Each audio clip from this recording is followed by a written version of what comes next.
Okay. Bionic, hello, hello.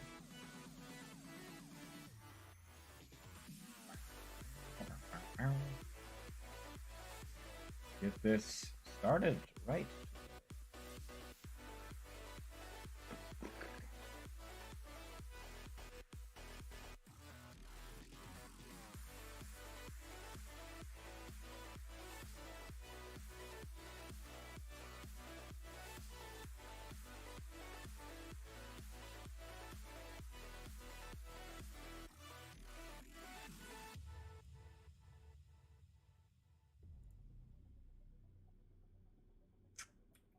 Okay. Tis I, the nerd. Welcome in. Elven Hair, hello, hello. The other lurkers arrive as well. Hey, the lurkers make the world go round. Alrighty. It is Friday. We are continuing on our continuation of the Wednesday live stream. We've got stuff to draw, things to doodle. Start out with a rugby today. Should we try a little bit different? Maybe we'll draw rugby from the other direction. I've already broken it.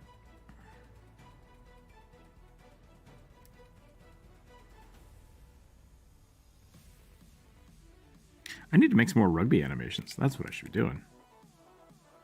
Someday. Someday we'll get there. There's a lot of great little YouTube short animations out there that are just fun. Fun little stupid things that I could definitely start doing those again. Those are fun.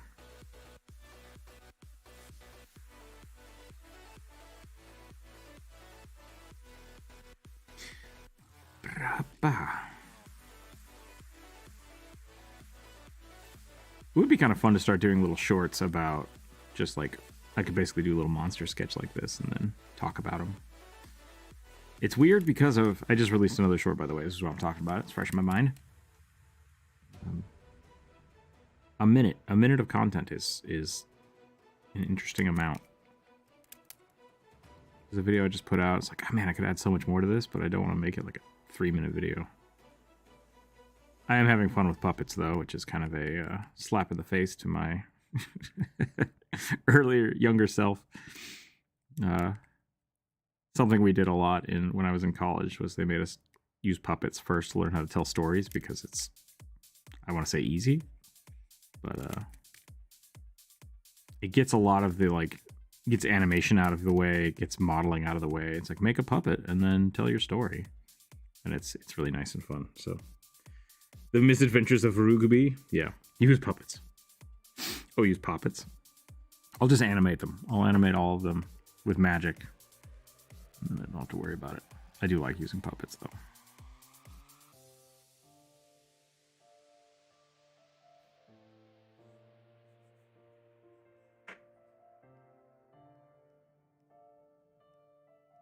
There we go. It's Sam Rugby.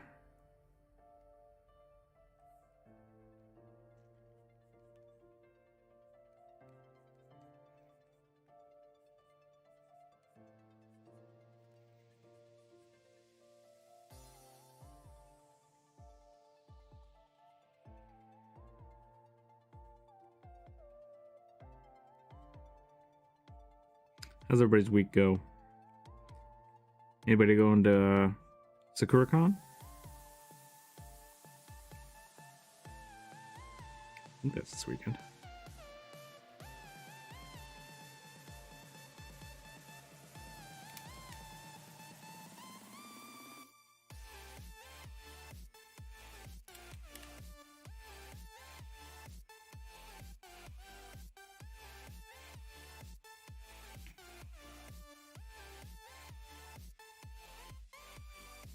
Cherry trees in bloom, nice.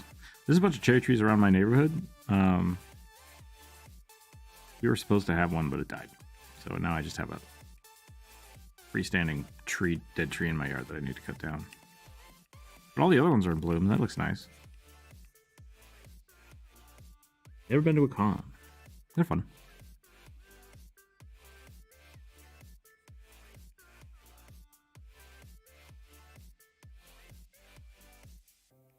I have friends that go every year. I'm not as big of a fan, just because I'm kind of an introvert. I went a year or two ago, dressed up as myself, and brought a bunch of stickers. No one I knew. No one knew who I was, which was fine.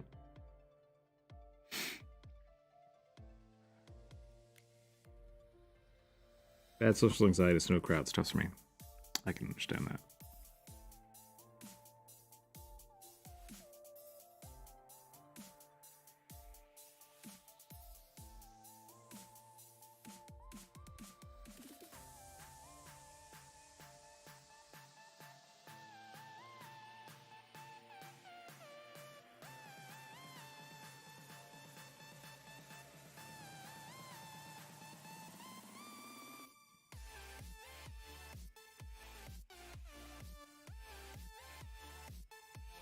I had really bad social anxiety for a long time.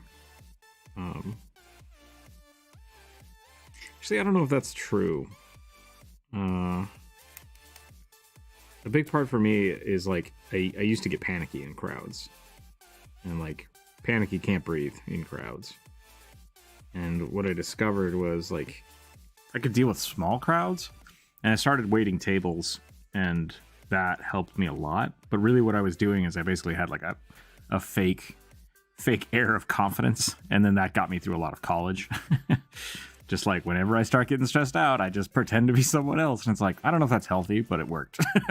so now I can be very, very outgoing when I need to, but it's like super draining, which is why I think I'm more introverted than like have anxiety about it. So I don't like being in crowds. I don't like being in crowds, but I can deal with it. So just it's very taxing. Are you doing something for Friday? I think I saw a poll on that. Well, so it's Friday. Essentially what we do is we still have the same viewer suggested poll from Wednesday. I usually post those on Monday, which is the confusing part. But if you have a D&D character or a tabletop RPG character that you'd like to have drawn, you can post a sentence of them either on that poll or here in the chat. And we'll put it on a list, and then we roll some dice, and whatever the dice say, we draw. So, yeah. A mental breakdown, so I get to choose the coping mechanism. That's fair too. Yeah.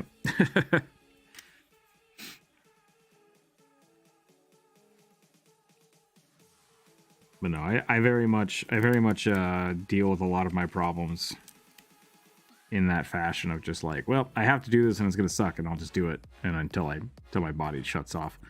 So tends to be how I cope with stress. I remember one time I went to a conference, and I had no sleep, and we had to give this huge speech in front of a whole bunch of people, and we got up and did it, and people were like, hey, great job. And I was like, I don't remember being up there. Like, I completely blacked out. It was so like I remember forgetting my name, and then everything just kind of clicked and went, which was great. But man, that was a weird conference.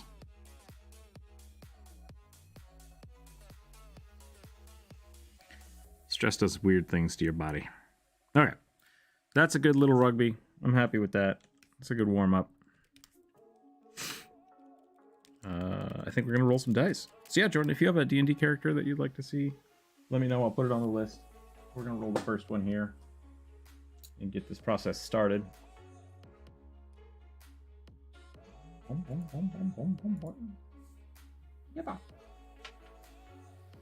An Aboleth Shadow Sorcerer. Crap. I don't know how to draw Aboleth. I guess part of the thing is they don't, like, they're just weird squid monsters, right? Weird eyeballs. I requested a Sheet Ghost character in a poll. Did you do that already? I did, actually. We did that one on Wednesday. You can go back and check the video, or it is in the Discord and Draw on the Discord. Hashtag Discord and Draw is the in the live stream and recording section of the Discord. I hope I'm not being reasonable and silly. No. I mean that's what today's for. Today is for for drawing people's D&D characters. So yeah, we did already draw that. It is in the Discord. If you want to see it, you can. It's there. If you want to use that for your D&D game, you're very welcome to. And yeah, and then what we do is we do one per week. So I would say don't suggest another one today, but next week I'll put another poll up, or you can just suggest them inside of the live streams. So yeah, and welcome in, by the way. I'm glad we got to draw that for you. It was fun. I like that character.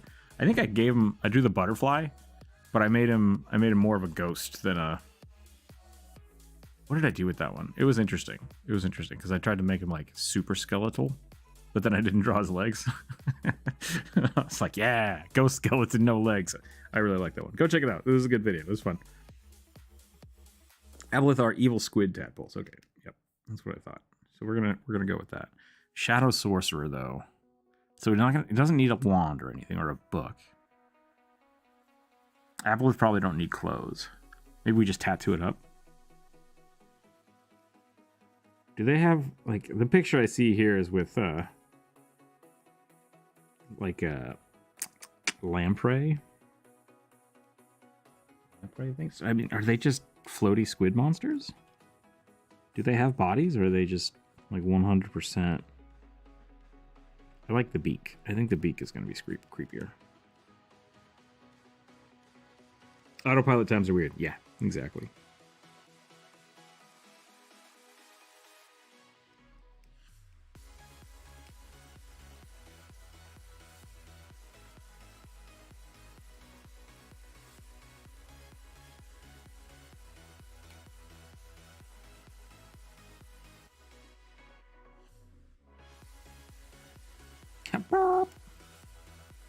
Kind of want to do something a little more skeletal. Skeletal multiple eyes. I just discovered that the Pathfinder 2nd edition came up with their own aboleth thing. It's like an aboleth. It's just spelt weird.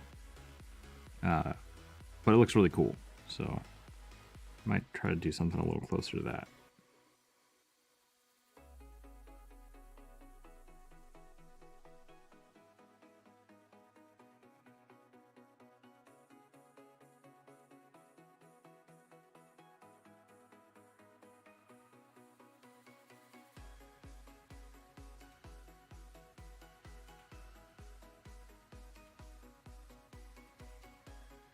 See if we can draw a weird beaked face. Do you happen to remember the Raven Queen Warlock UA that basically vanished? I don't. Is that like a Mandela effect thing or something?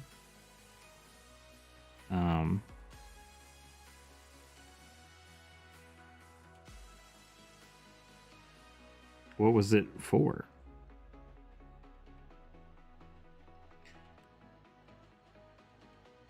I mean, was it just trying to like... Because, I mean, Matt Mercer did something similar, but then reworked it for his own setting. Was it that? Is that why they got rid of it? Because they published it in the Exandria book? No, they just didn't publish it. It vanished. Weird. Like, what was special about it? Anything cool?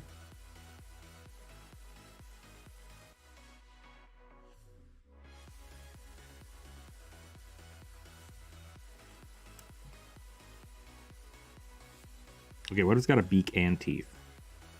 That's unnecessary, right? Like, nobody wants that.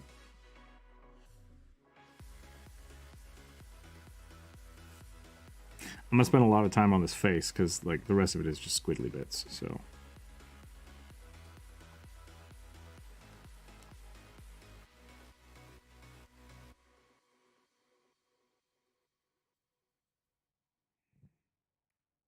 From 5e as UA. Totally use of the Shadow Raven to help with skills and some other thing. Interesting. So it was more of like having a familiar? Like a warlock with a familiar? Because that would be pretty awesome. I think it'd be really fun to have a warlock with like an imp familiar or something. I think you can do that already though. Isn't that the Pact of the Chain?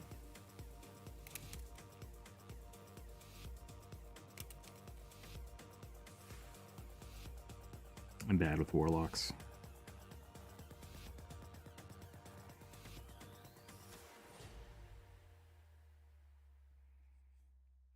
I need a good fish. I need a good fish to like base this off of.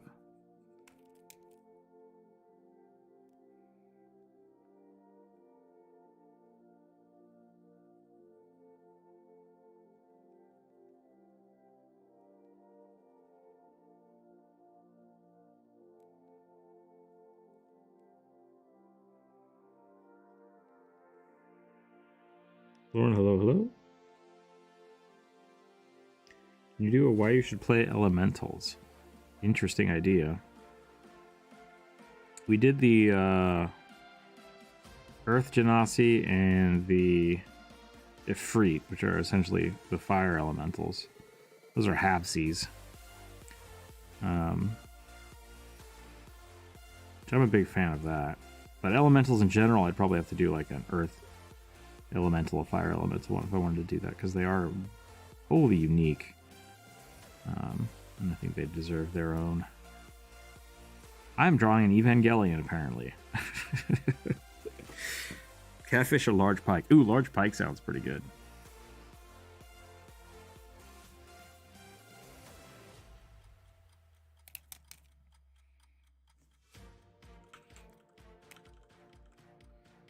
Do Aboleth need classes? Like, the Aboleth class already gives them a bunch of magic, doesn't it?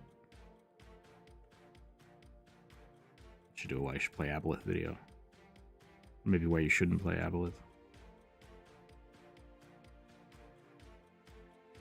Do you like mentally scarring your players? Your fellow players? Because that's what you do for being around them if you're an Aboleth. Constant mental damage.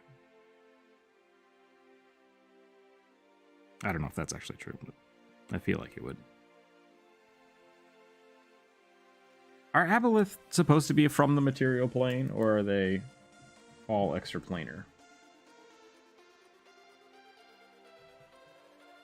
Can't remember.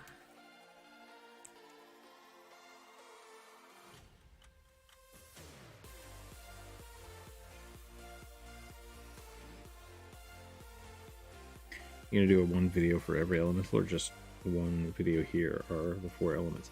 Yeah, I think I would specifically, if I did want to do something with elements, I would most likely do it from a specific choice, like, because a lot of the races that exist right now are like the Goliath are technically earth elementals. They're giants with earth elementals in them. But so are the Oreads, and the Oread are a little more earth elemental based. So I think it is better to kind of pick and choose the way you do that, because elementals themselves are great monsters. But there's so many different, like, iron golems are awesome. I wouldn't want to do just why you should play golems. I would want to do why you'd play like an iron golem or a blood golem. But most likely, if I ever did the elements, I would probably just pick specific elementals to play. Because otherwise there's too many. That's the thing. There's just too many options. And I don't want to just be like, play them because they're good. There's lots of stuff to do. I think they are aberrations, which, yeah, but every time I've seen an Aboleth, no, they're extraplanar. They are extraplanar. What do I say? Also, D&D 5 doesn't have a Phoenix. That's weird. Cosmic says Aboleth and 5e rules aren't super magical, but they have unique curse effects and grudges. Ooh, interesting.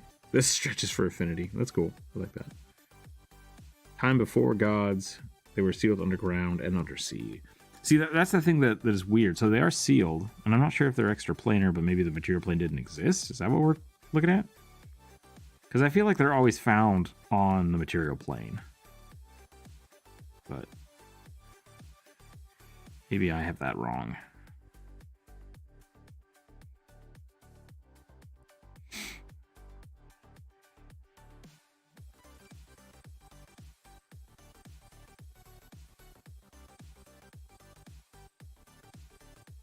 From chaos into chaos. We're gonna etch some, like,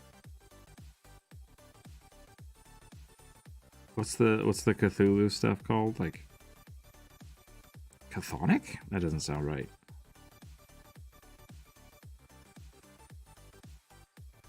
Just weird runes and stuff all over its head.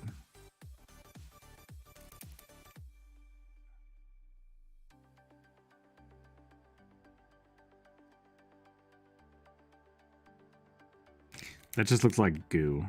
The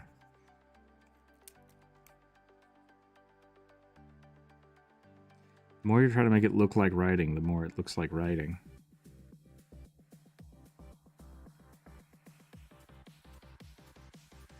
Why you should play Mephits. Yeah. I like Mephits. Mephits are fun. I had a really cool little campaign room I ran.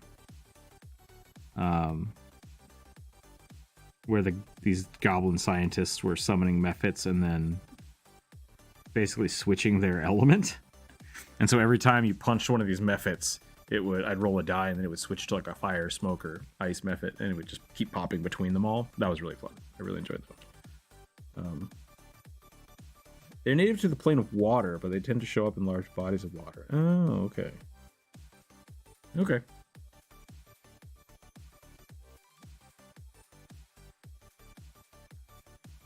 So they are squids. They're just old world squids. Eternal old world psychic squids.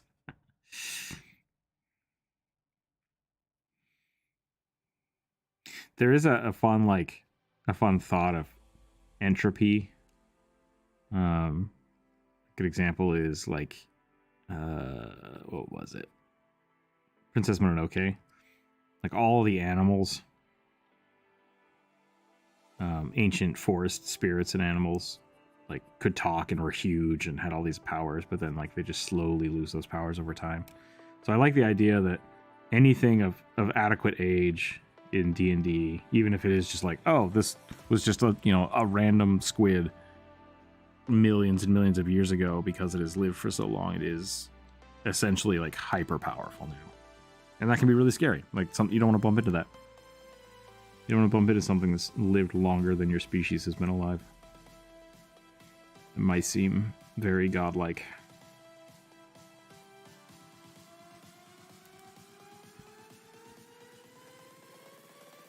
I say Infinite Grudge because they kind of have the fiend abilities to respawn in water planes. They transfer all of their memories to their children. Interesting. So they just kind of keep spreading.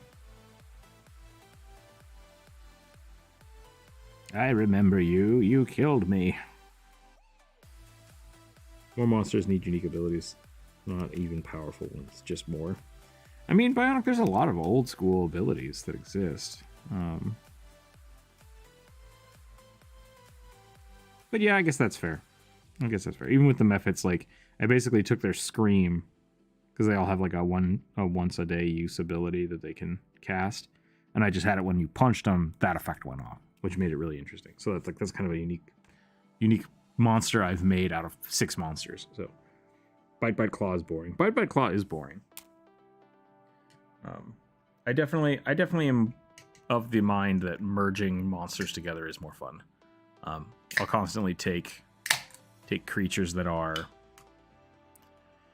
maybe more powerful creatures that have unique abilities, and take those abilities and put them on low-level creatures, because it seems more flavorful to do it that way.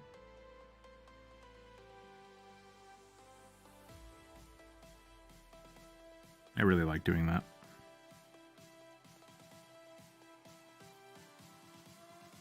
Or I'll just make a creature bigger so that like it can swallow people. The swallow whole function is a lot of fun. So even if that's not on a creature, I'll still use it. Just because of their size. Would a Banshee or a Shadow PC be broken? Not really.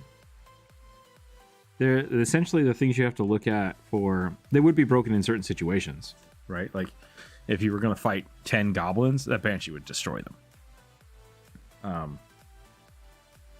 Just because they're not prepared for that. So if you are playing a creature like a Banshee or a Ghost, and I might have to just do another why you should play Ghost videos or something.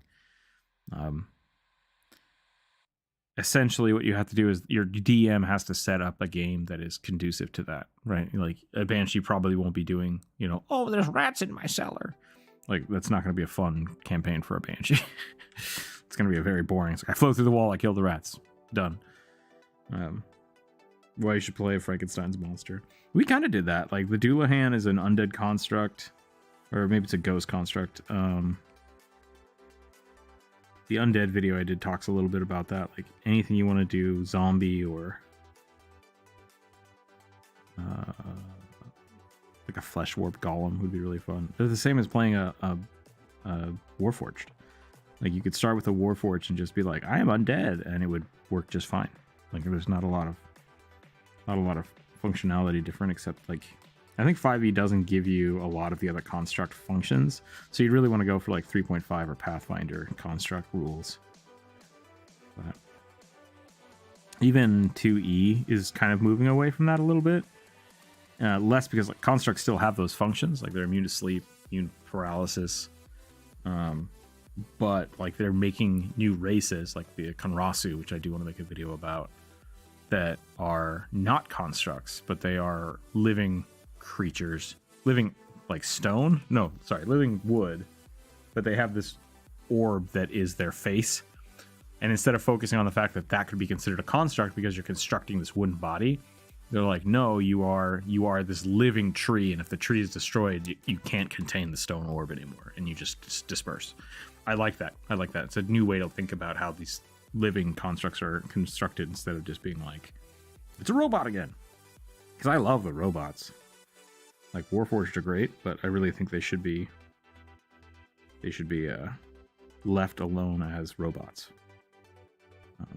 Constructed materials, so you can like change your body parts out. You can make yourself out of adamantine and stuff. That'd be really fun.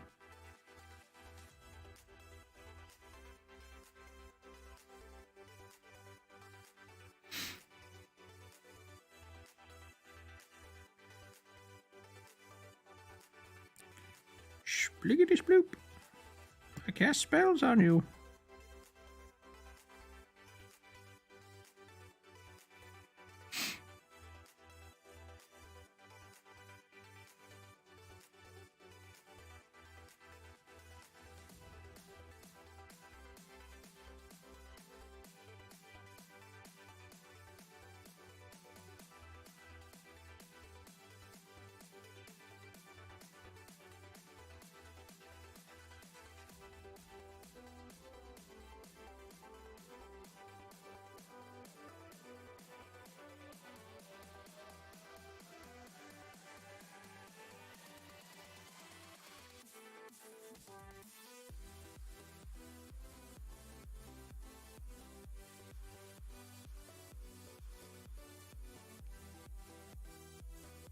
I think this is probably good on this. I don't know what else to do to make it look more like a sorcerer. Give it a hat? Banshees in 5e get the ability to sing to instant down creatures within the area via will saves for super low saves like 10. Yeah, and most creatures above level 5 are going to basically auto make that save. And you can only do it once. So that's what I'm saying. Like with your DM, you essentially, if all you want to do for your character is just Banshee Wail, cool, you get one shot to down every creature. You can probably throw, you know, a quarter to half as many, 1.5 to 2 times. It's like double the amount of creatures you throw at somebody, knowing that that Banshee Wail is going to take out all the weak ones, right? So it's just something your DM is going to have to balance out.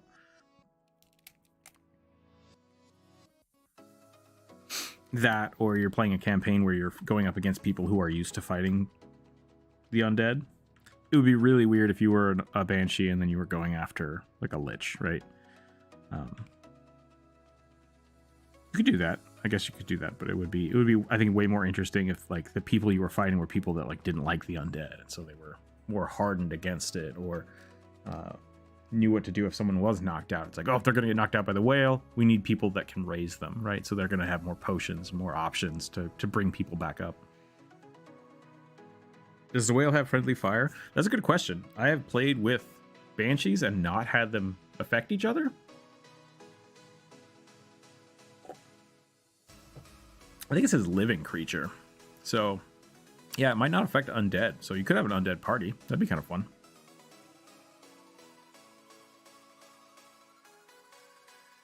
I just saw your interpretation of my ghost. I like it very much. Can I request another character? Next Monday. Yeah, so you want a week.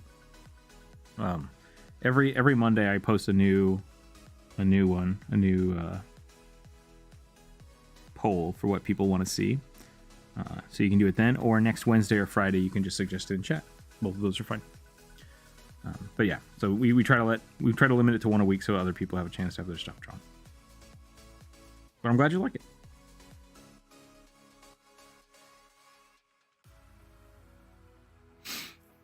I'm gonna give him a wizard hat. Nope, just looks like he's got a unicorn horn. Oh, that'd be really cool though. He did have like a unicorn. No, I think that's good. I think I'm gonna leave that there. Let's roll again. Let's roll again. A 2. A rat folk named Snacks. Barbarian who wears half plate and wields a meteor hammer. That was made for a large creature. Oh, it's a big meteor hammer.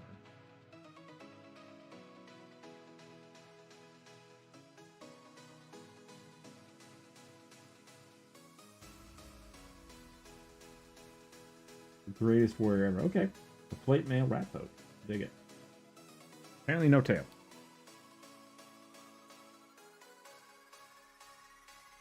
He's a spell component pouch. Just needs a little belt. Oop, sorry, hold on a second.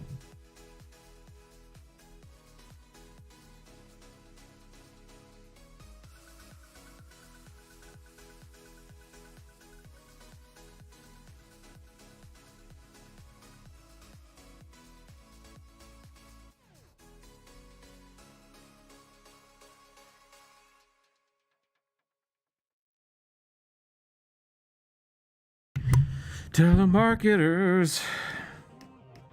Toxic. Toxic people.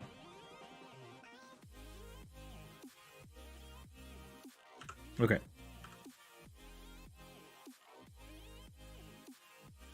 Snacks the rat folk warrior.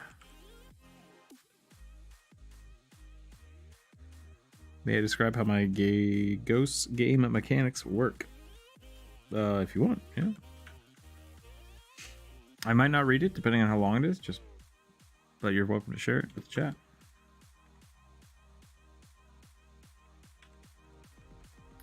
Where are we going?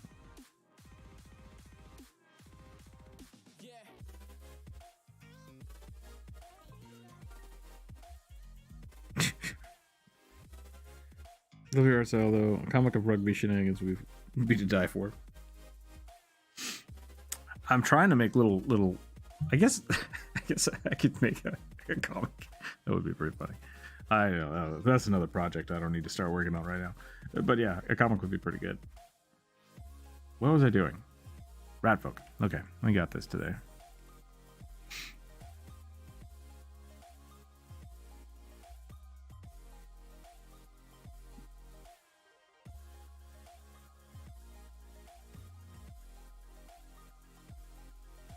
It's been a little while since I drew a rat folk.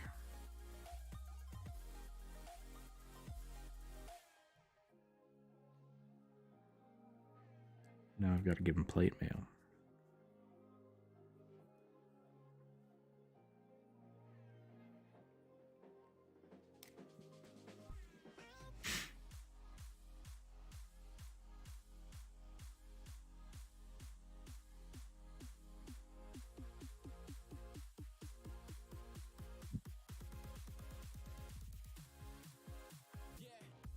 I don't get that. Is that a meme, Lauren?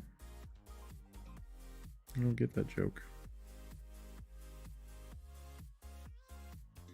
So basically, he doesn't need weapons just because his arms are made of crystallized ectoplasm. Those are his weapons. That's pretty cool. I like that.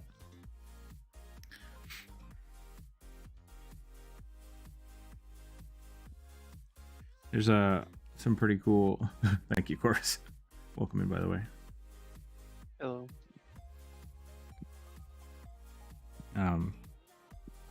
There's some pretty cool spells for like basically enhancing weapons so that they can, like ghost touch and like cold iron. You can have spells that do that, but like being a ghost, I think it should kind of go the other way too. Like you could manifest different things. That would be really fun. Kind of like burning zombies and burning ghosts.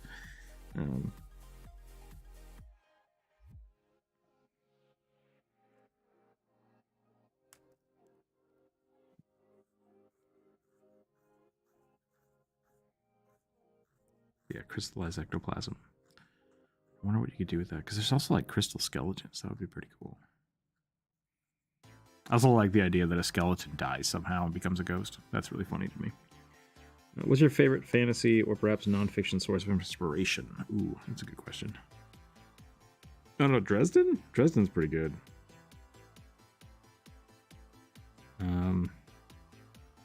Trying to think about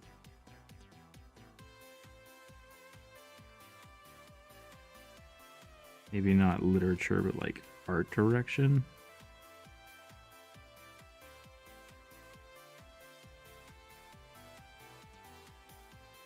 There's a lot of really good artists out there.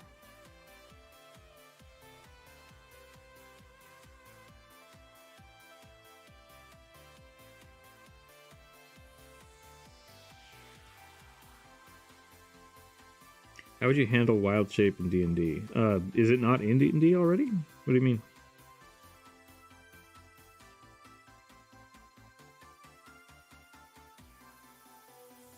So he is wearing like a ghost sheet, like he's pretending to be a ghost, right? He only deals status effect until he gets a new one. Interesting.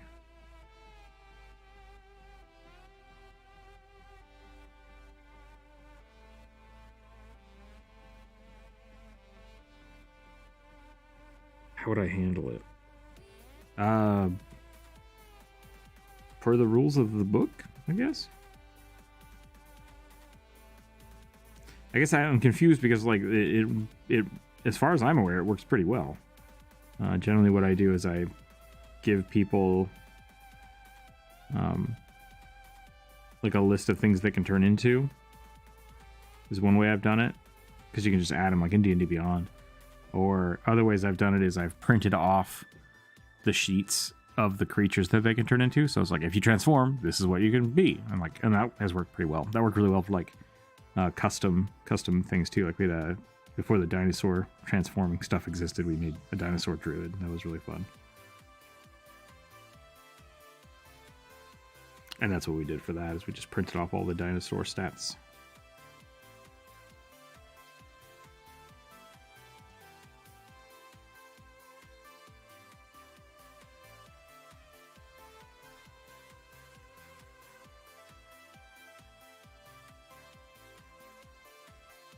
But otherwise, I don't have to do much else with it because it works by following the rules. Yeah.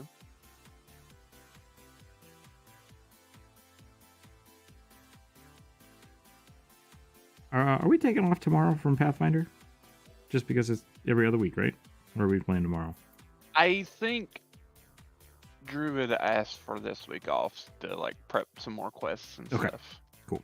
Because we did play like 3 weeks in a row. Yeah. That's fine. I got people coming into town tonight, so I'm not too off put by it. Yeah. And since it is kind of like a holiday weekend, so oh yeah, give people. It's Easter. The way I've seen it, druids are usually limited to what they've encountered on game time. That's a really easy way to do it. It's just, I think it's kind of unfair to be like, oh, have I ever seen a rat? It's like, probably. Like, yeah, you've probably seen a rat. You've probably seen a cat. How would you handle if someone played a garlic bread cleric? And yes, that's a real homebrew. I mean, that sounds really boring, because I would just make them a garlic bread who can't talk. Yep. A small question for you from Connor. What creatures would you throw at a party of 7 to 8 level characters? Oh, basilisks. Tiny dragons. Tiny dragons, ropers. Depends on where you're going. I think it's the big thing. If you're really not sure what to throw at people, I usually just throw like goblins or hobgoblins or bugbears at them and just level them up. So whatever level you need. Maybe not give them a baby brass dragon, because they'll sleep them. I did kill one of my characters at level, I think, 9 with a baby brass dragon. That was fun. So be careful with that. Yep.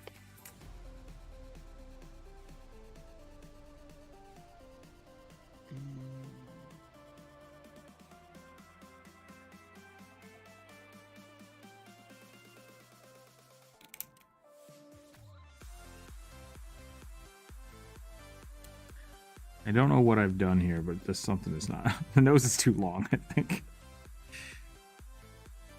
That's better. Whatever I just did is better.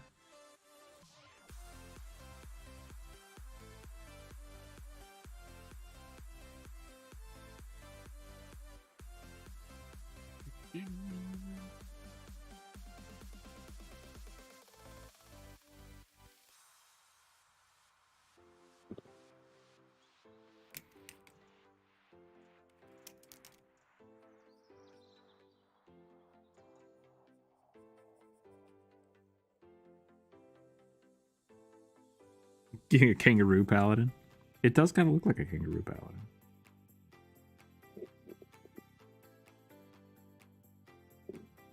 I was thinking possum. How's a kangaroo possible?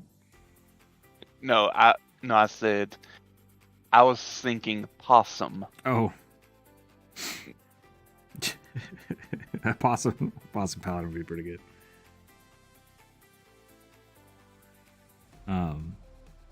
Yeah, garlic bread I think is a little trolly. I've had players play like horses before. That was really funny. So I'm not gonna like completely say like, no, you can't do that. That's dumb. But like, you gotta sell it. You gotta sell it to me. What's the angle? Yeah. Because like, if you're a knight that got turned into a garlic bread, it's like, so you're just going to be carried around by the party? like what's the play style here you're going for? Or do you serve the great garlic bread in the sky? Because that's fine. I'm totally fine with that. I've definitely had some off the wall players for sure.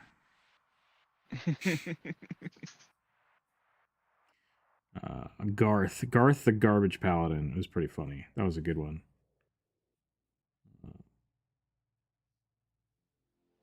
He just like loved filth, lived in the garbage cans of the city. It was a really funny character.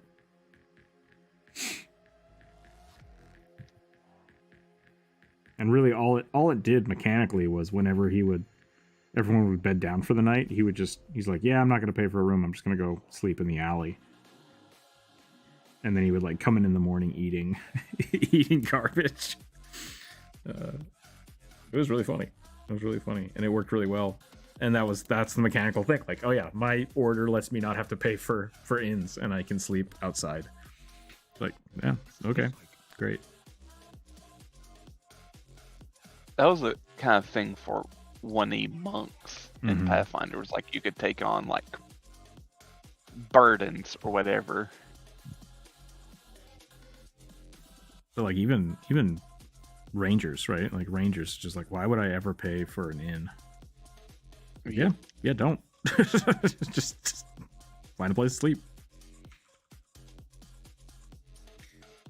The only being that don't like the garlic bread of the vampire, so all hail the great garlic cloves. Yeah, see? We figured it out. That's how we do it.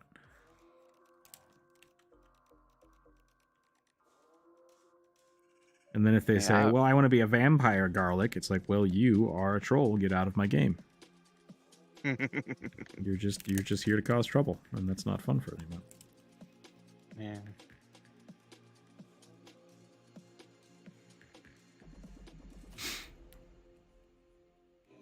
I think if I was the DM granted say I'm not the DM,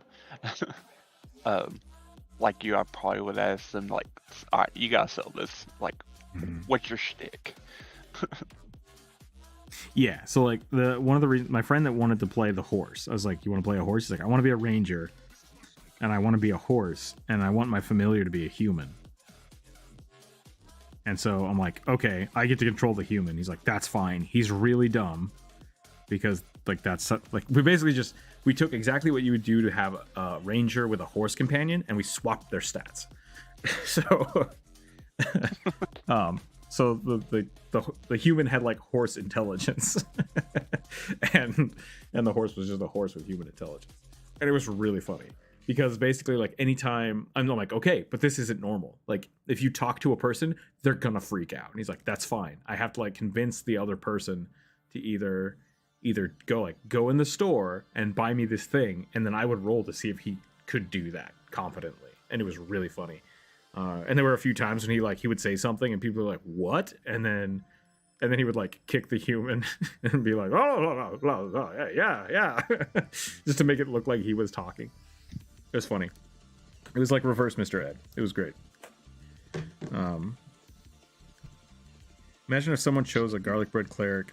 I must have to look this up because, and the main villain is a vampire. I mean, that's up to the DM, right? Like, so if you're totally fine with being the garlic bread, yeah, like that's collective storytelling, which can be really fun. It's just a matter of, I'm designing a whole campaign around vampires, and I want you guys to play. I'm going to be garlic bread. It's like, well, why are you being an asshole? I have seen. See, now I feel like everybody's just trolling me. They are. Okay.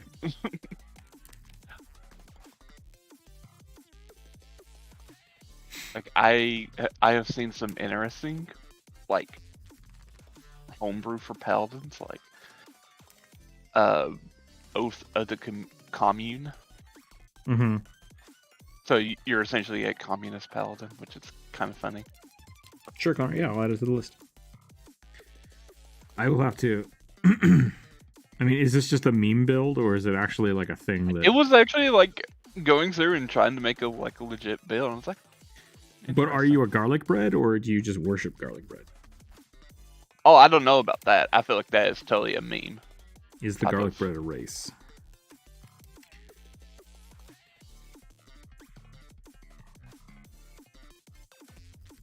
That I am not sure. Okay.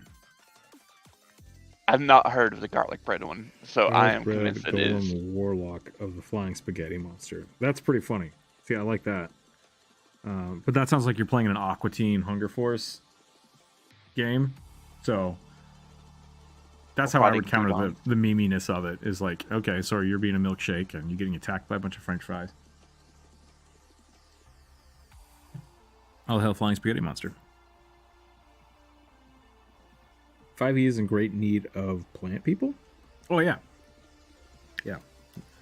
yeah. The leshies are great. Has there ever been a playable plant person for D&D in general? Wait, yes. The Garan are in Pathfinder. Yep. But exclusively in Pathfinder. But I don't, and so like, trying to think if they added anything in 3.5. 3.5 had werewolf. Well, no, that's in Pathfinder too. I know in 4th edition there was the Wilden. Okay. They were kind of like Fey plant people, but they didn't. They were kind of like a weird mix of plant and animal. And that was something that was a thing for 4th edition. But 4th edition was a unique beast, so. Yeah.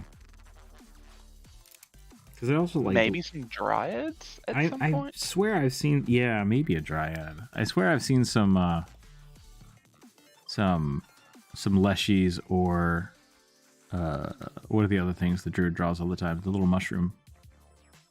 Vegapygmies? The Vegapygmies, yeah. I think there might have been a Vegapygmy, but that might have been Pathfinder too. I'm not sure. Yeah, because I know Vegapygmies are in 5th edition. That they are a creature that you can fight. Yeah. So. And 3.5 had a pretty good system for hey, if you want to play a monster race, like here's what all the monsters have. Like here are the monster feats that they would take. And so you can usually pretty easily break them apart and just use them. But it would, yeah. It essentially they let you homebrew a lot of stuff. Okay, I've added the half dragon to the list. We will see. Spriggans, yeah, Spriggans might have been a habanero. Spriggan would be pretty fun. Can I add homebrew to D&D Beyond because I want to add something like Beelzebub and Legion? I think you can. Yeah. I think you had to be subscribed to it, though. Oh, is that how it works? Yeah. Yeah, because essentially, like, through... Yeah, Connor, welcome to the Hobgoblins. Enjoy those emotes. If you jump on the Discord, let me know, and I will add you to the members page on Discord. What was I saying? Lost my train of thought. Crap. What were we talking about? You mentioned you... Oh, Homebrew we were for talking about D&D, D&D Beyond. Yeah, so I have the membership set up so that I can invite people to my games and share all the content I have on D&D Beyond. And through that, I can make all kinds of homebrew, and I just have to share it with them, and they have to accept it. But I don't know if it's actually shared to the public. I think it might be. I always like the channel, so why not? Yeah, thank you, Connor. I appreciate that. Welcome in. You get access to the some of the digital Patreon rewards as well for being a member. So, like I said, just message me on Discord if you want to jump in there, and then you can access all those Patreon channels and stuff from there. But I just have to give you access because there's no direct linking from YouTube to Discord yet. I will figure that out when I can and go from there. For those of you that are interested, you can also join the Patreon to get the same things, or you can join the Discord to get those, but then they don't go the other way. So if you are a member or a Patreon or a Discord member, you only need to do one of those things, and I try to give it out to everybody. So yeah, Viking rugby's great. I need to make more rugby emotes. Yes, you do. Yeah. It's on my list.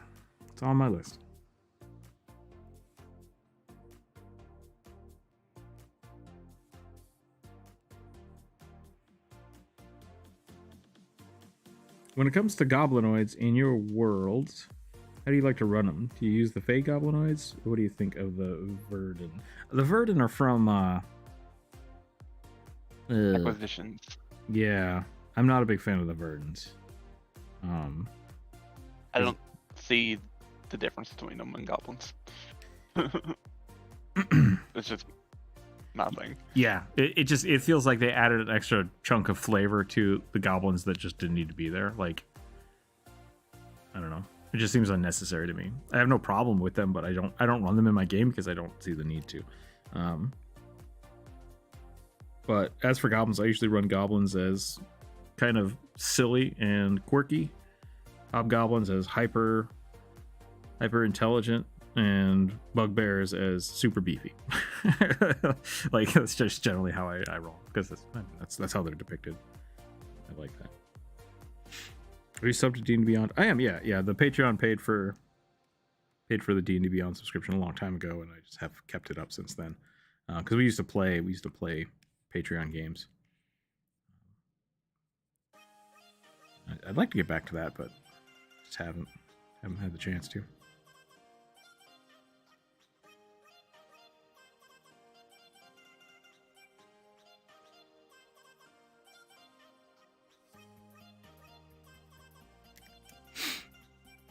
What's the difference between a gravity hammer and a flail?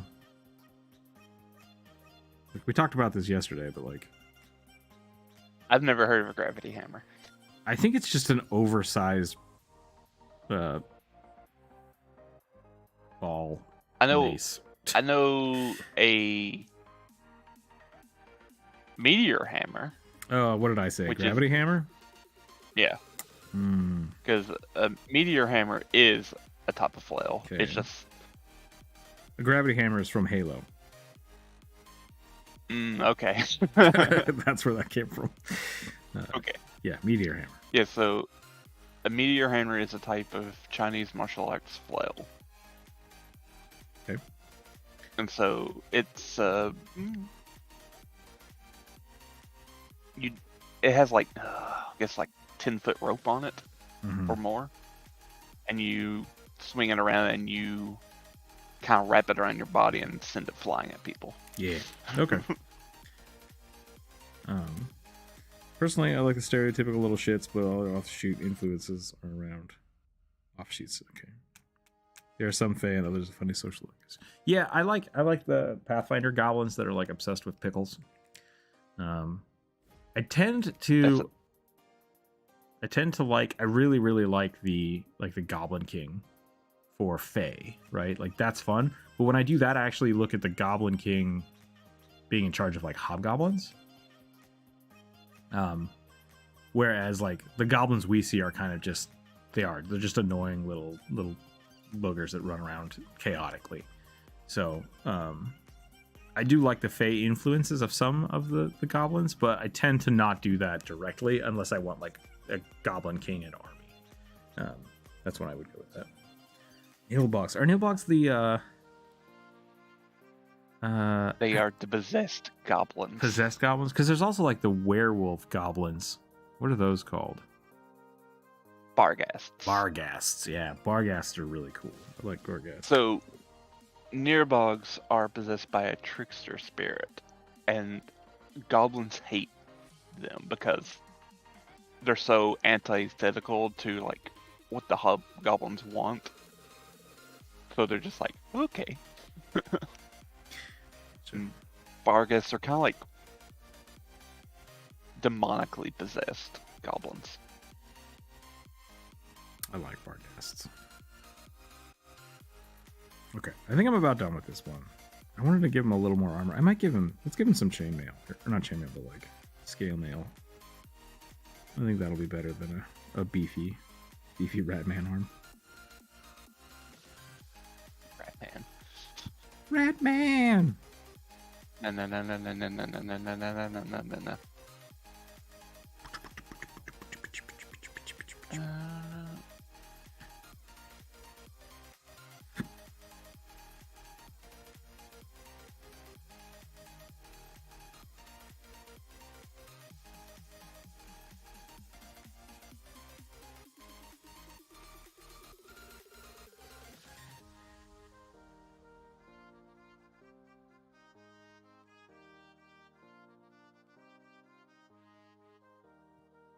Okay. I think that's probably a good place to stop. Go ahead and roll the next one.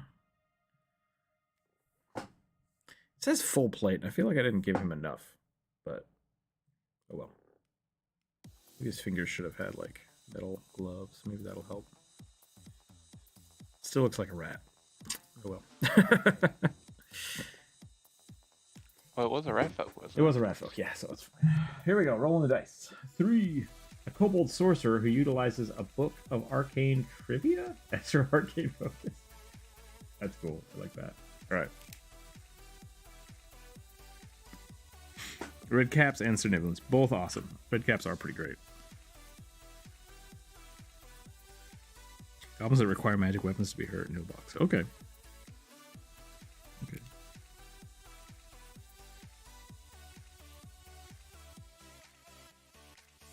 What was I doing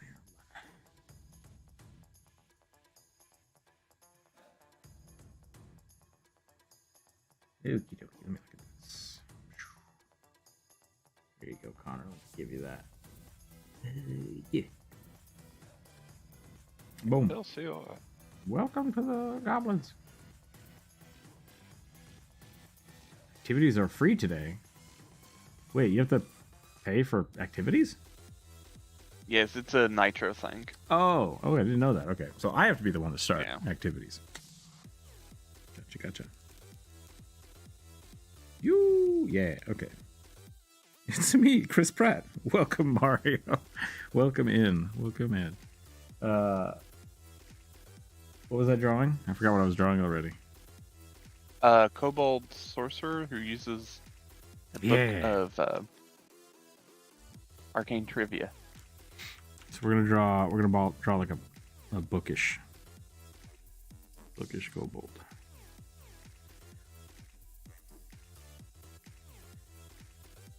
Sorry if I'm skeptical, Chris Pratt Mario. I find it strange that you have a gun in your picture, so I'm not fully in belief.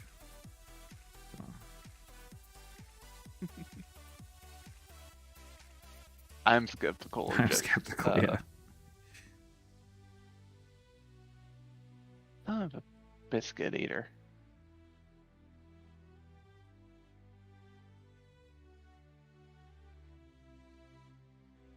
I know.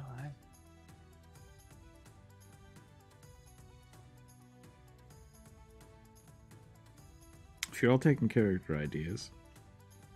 Yeah. Who suggested the Black Dragon Paladin? I don't remember now. Everybody gets one a week. One a week. So if you want, Yep. You can add more.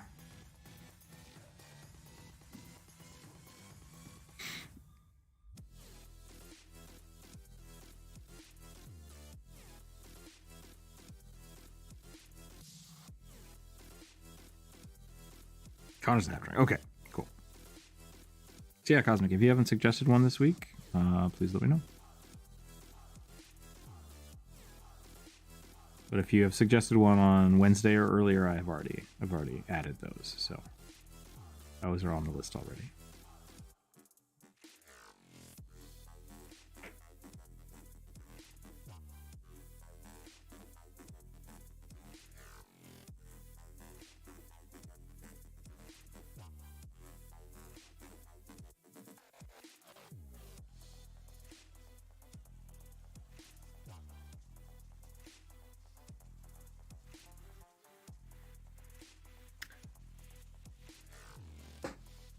I gotta do something wrong. Hold on.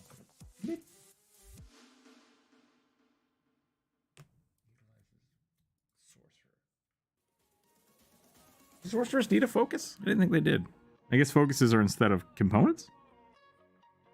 So, a focus is kind of just basically what allows you to cast spells without material components. Okay, that's what I thought. Yeah.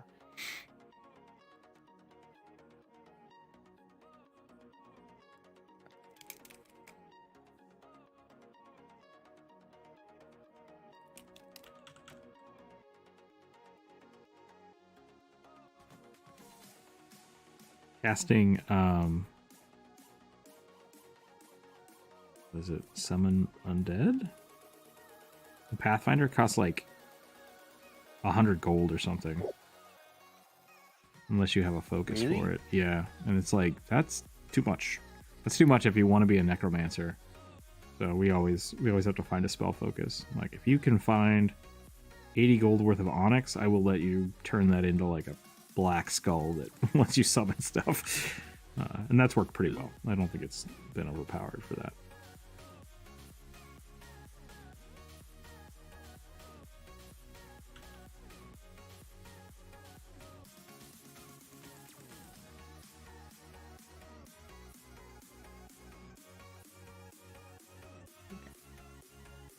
Put that open.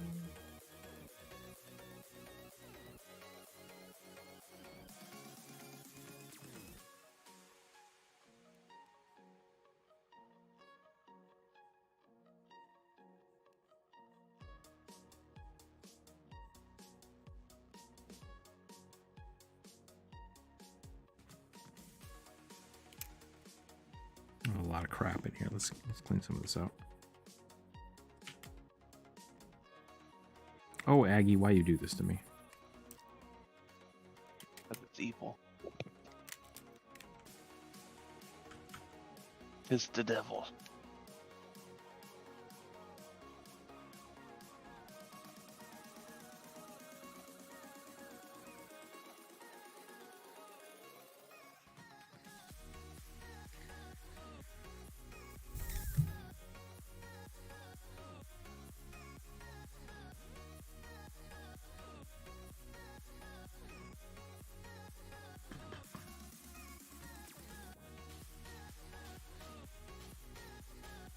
Reborn Spirit, basically a zombie gambler.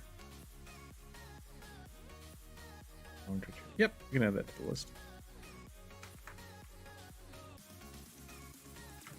Zipper mouth. Creepy. Okay, it's all on the list.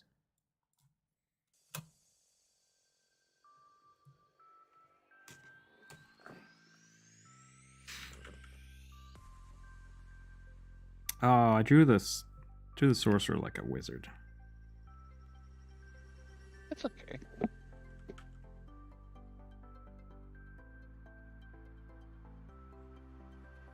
You can have a bookish sorcerer. That's true. If she's got a book of trivia, then like, I think this fits. Actually.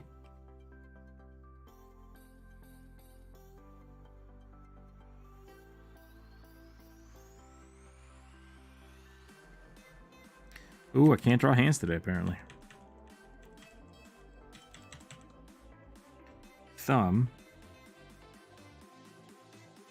Hand. Knuckles. Okay. Nope. Nerd bowl. Oh. What are the 9 schools of magic? Correction, there's only 8. You forgot about love.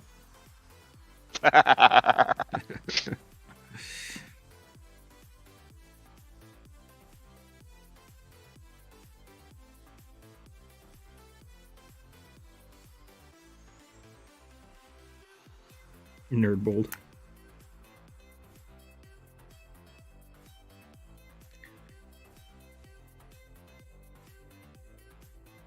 Check the Pokemon. Alphys? Yeah, I guess so.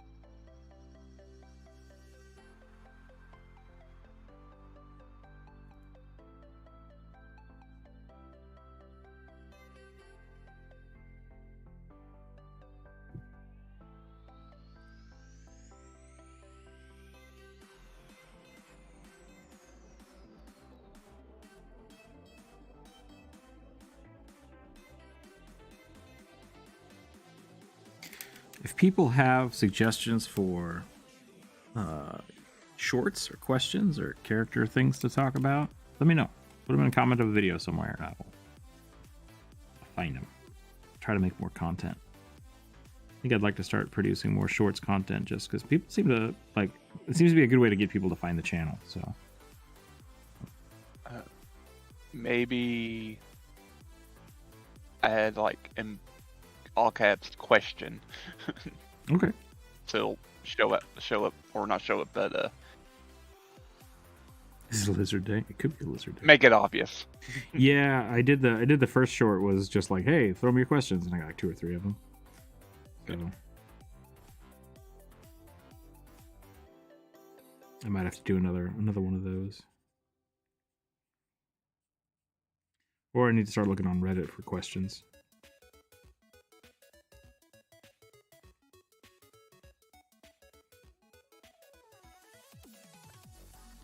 I really want to play an illusion wizard. Like, I haven't played a wizard. The last one I played was like a lightning wizard. I have always wanted to play like an illusion wizard, but not like a scholarly type, but like sort of kind of like a bard who went to wizard school to be like a theater kid, basically. Mm-hmm. Mysterio style. Yeah. Why don't you make a question for short channels on your Discord? That's a good idea. I should do that. I have so many. I have so many channels. The Patreons have a like video suggestion section. I guess I could move that out. I could switch the...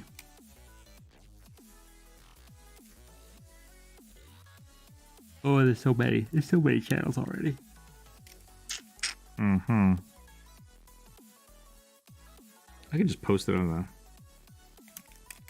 I'm struggling with this hand. I don't know why I'm struggling with this hand.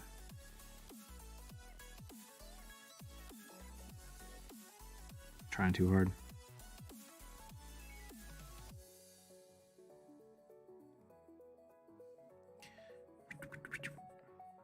Okay, let's make this more sorcery instead of wizard. And how we're going to do that is we're going to make them a little thinner. We're going to take this big old robe. We're going to turn it into like a ribbon. Put some magic on it.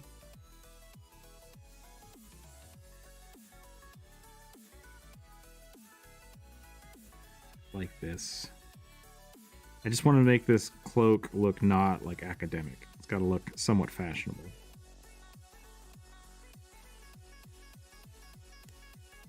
And I think I'm going to fail at doing this, but we'll try.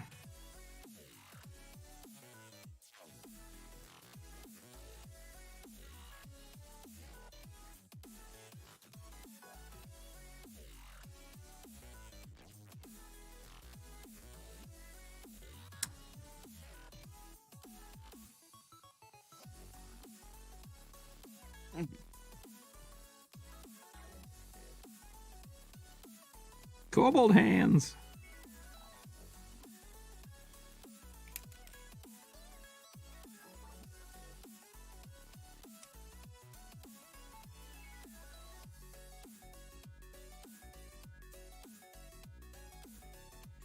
What kind of music do gnolls like? I mean, whatever kind they like. Arcane mumbo jumbo. Just regular old gnoll music. Regular gnoll music, yeah. Oh, this is for the thing. What kind of music? These Sylvans have drastic dialects that make communication too. Can dragon bladders be used to teleport lava? Transport lava. Do dragons pee lava?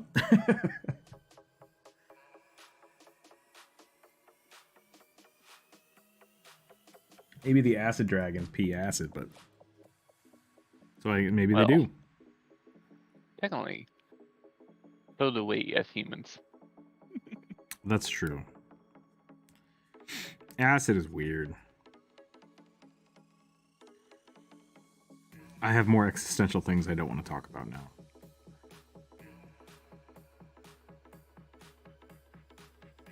I'm sorry. It's alright.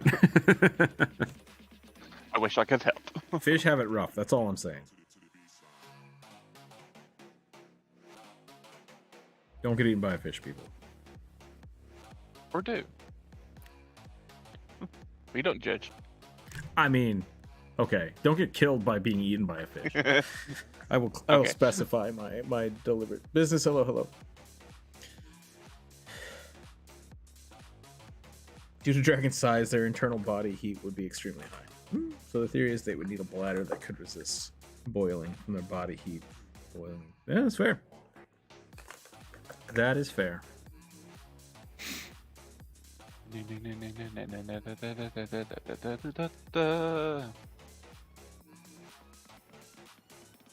Okay, I think I'm done with this one. This one looks pretty good. It's a fun little character.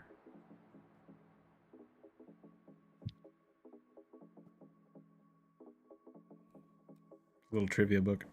Is there a significant difference between the Triton and the Sea Elves? I think so, but also no. Lore-wise, yes. Mechanically, not so much. Yeah, that's basically it. Like the Triton, the Sea Elves, the Gilnan, the whatever we drew on Wednesday. They're all the Merfolk. Like they're all kind of the same thing. Yeah. Mechanically, they have different abilities because, like, the Sea Elves, I don't think have tails. The Tritons do, but then they can get spells to have legs, and so it's like it's all the same. So, yeah. And again, it depends on the edition too, because I think Tritons have cold resistance, but Sea Elves don't. Yeah, the Tritons are supposed to be like deep sea merfolk, I think. So they get a lot of really cool buffs for that, like resisting pressure, resisting cold. A Chingwa luchador fighter with a small leaf championship belt he won in a fairy wrestling match. That's pretty great. Yeah. I'm trying to think. If I remember right, at least for D&D, Tritons are like actually extraplanar. They're not from the material plane, but they're from the plane of water. Oh, They interesting. kind of migrated over chasing after krakens. YouTube, I'm not drawing a penis. Chill out.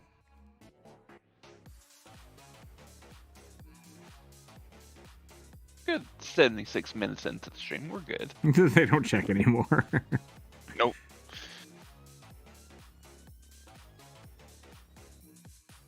What would they?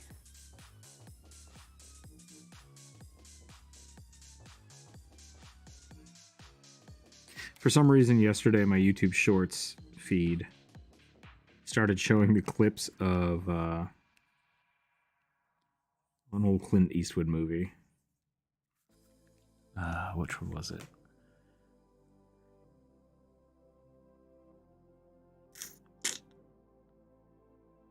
Dang, can't remember the name.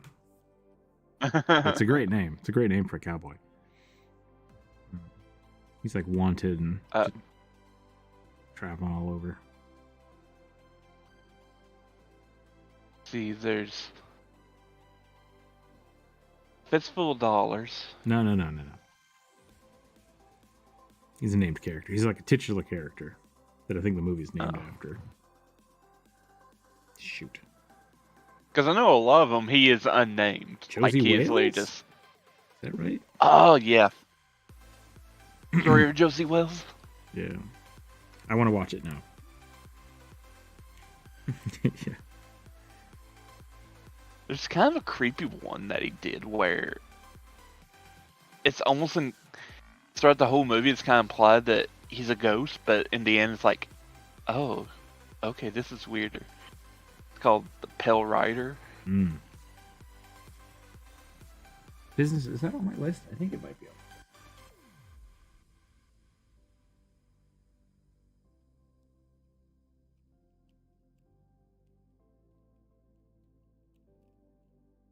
High Noon.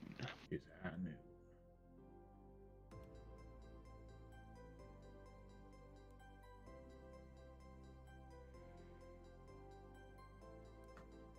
Cheers from South America. Nice. It was amazing.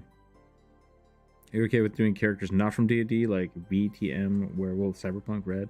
Yeah. If you have a tabletop RPG you want to suggest a character for it, go for it. Just as long as it follows the rules. One sentence. I might have to look something up, but human dark-skinned milkman barbarian. They're wearing the milkman suit with the big milks as a weapon, offhand holding a wooden milk crate. I feel like that's a meme you're trying to make me draw or something.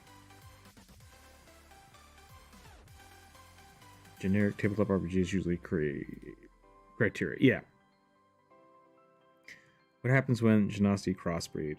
I mean, essentially that's how you're getting. If you want to do like the mixed. That's how most. Sorry, I'll finish my thought. I'll let you say that out. Yeah. If you want to get like a Steam Genasi, like there are Steam elementals. You don't have to get that complicated with it. Like you don't have to Pokemon it to make that happen. That being said, if you have like a sorcerer that has a fire bloodline, like that's what happens. Right? So you could absolutely just have an Ifrit that has a ton of different lineages, right? Like I'm an Ifrit that also has stone elemental blood in me. I think that's fine if that's what you want to justify it, but like if you just want to have like a magma Ifrit, that's fine too. Like you don't have to get super complicated with it. Mechanically it's pretty similar. You just have to find the right creatures and elementals that you like and create those.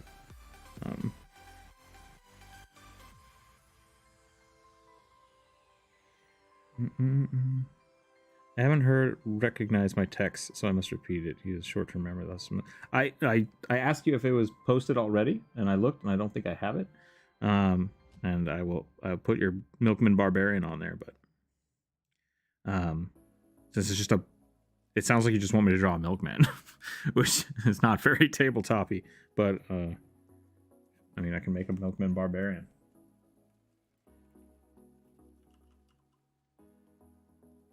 It's on the list.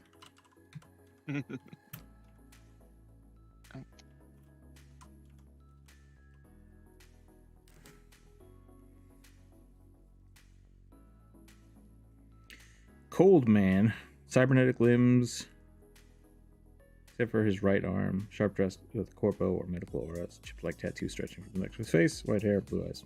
Cyberpunk. Nice. Okay, yeah, you can do that. Cyberpunk.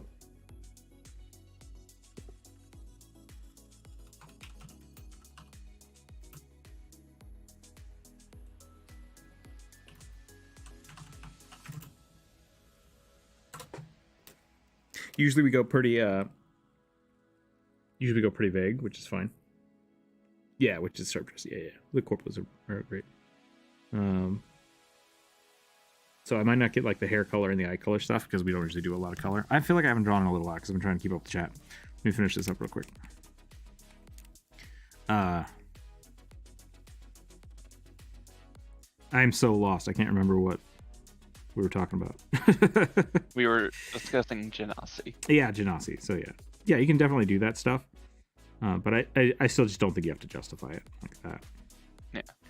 Yeah. And people get a little I want to say obsessive about kind of like, okay, so my father was this, and this justifies me having X powers. It's like that you don't have to do that much. Like you don't have to worry about lineages and things. At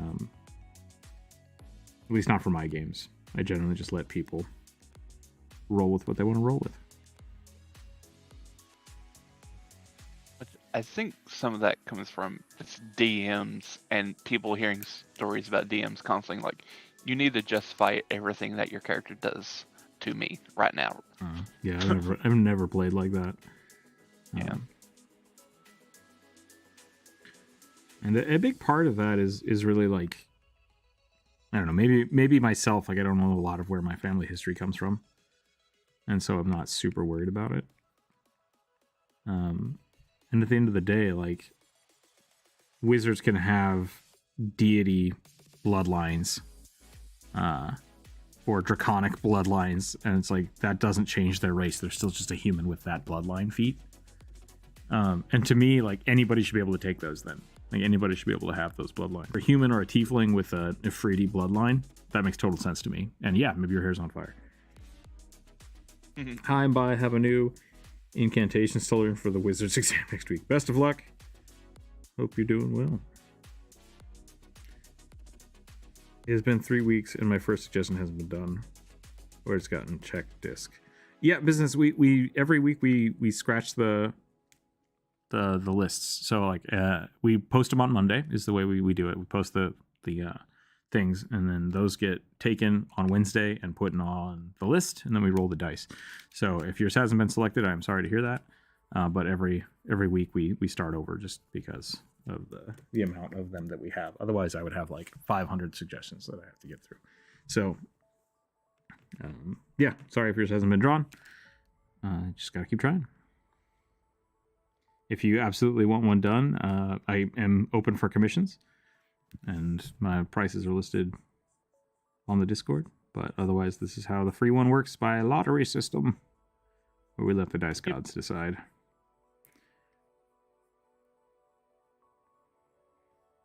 So yeah, if you had one last week that didn't get picked and you want to see that one drawn, you have to resubmit it every Monday.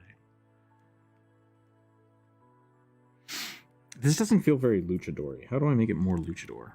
Sequins? I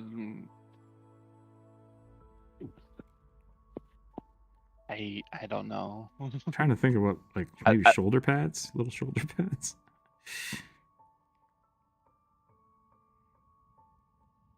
I just know mask. Very colorful masks.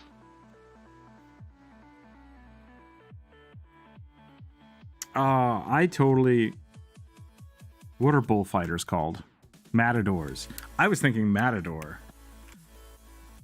Oh. That's my problem. Oh, I can definitely do luchador.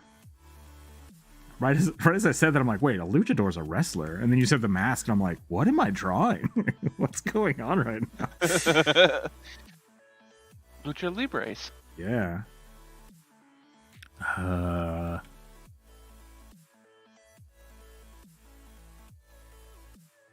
Mysterio, like Rey Mysterio. Yeah, Rey Mysterio's great.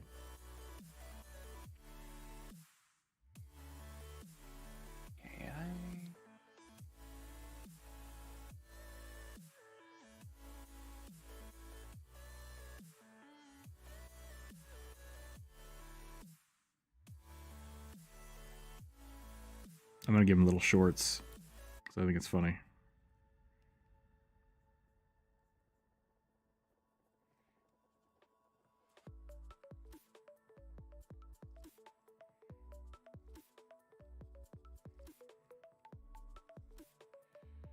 Come at me, bro.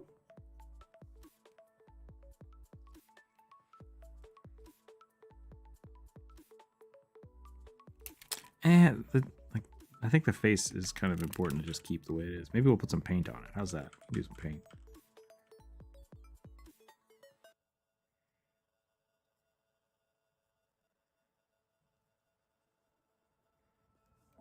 Wah!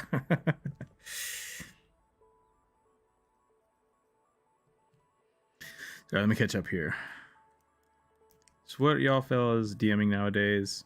Blade Runner, Terminator, Aliens, Tabletop RPG, Organized Deadlands. Nice. Wild West campaign. That sounds fun. Go Cyber Systems. I don't know what that one is. What do changelings look like for you? I usually make them look like gray aliens, kind of like doppelgangers. Pathfinder has a pretty good system for them. Gray skin, really big eyes. Not a lot of features. Generally what I go with. I'm playing a lot of Pathfinder 2nd Edition and 5e still. I have a few 5e campaigns that we're trying to wrap up, and all of my players that are playing 5e, not all of them, a good chunk of them are like, well, I want to try Pathfinder. It's like, okay. So we're kind of moving in that direction.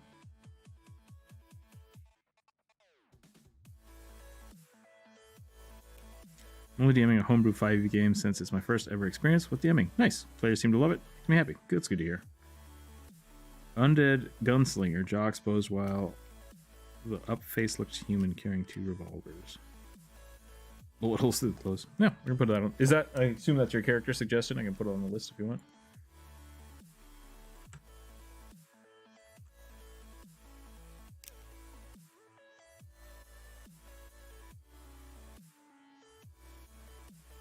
Luchador fought Dracula. That's pretty great. It's a pretty good. It's a pretty fun little character. I'm excited. I'm gonna make the belt a little more elaborate, and then I think we're gonna call it on this one. I think I saw the Luchador fighting Dracula movie. I might have to go back and look that up.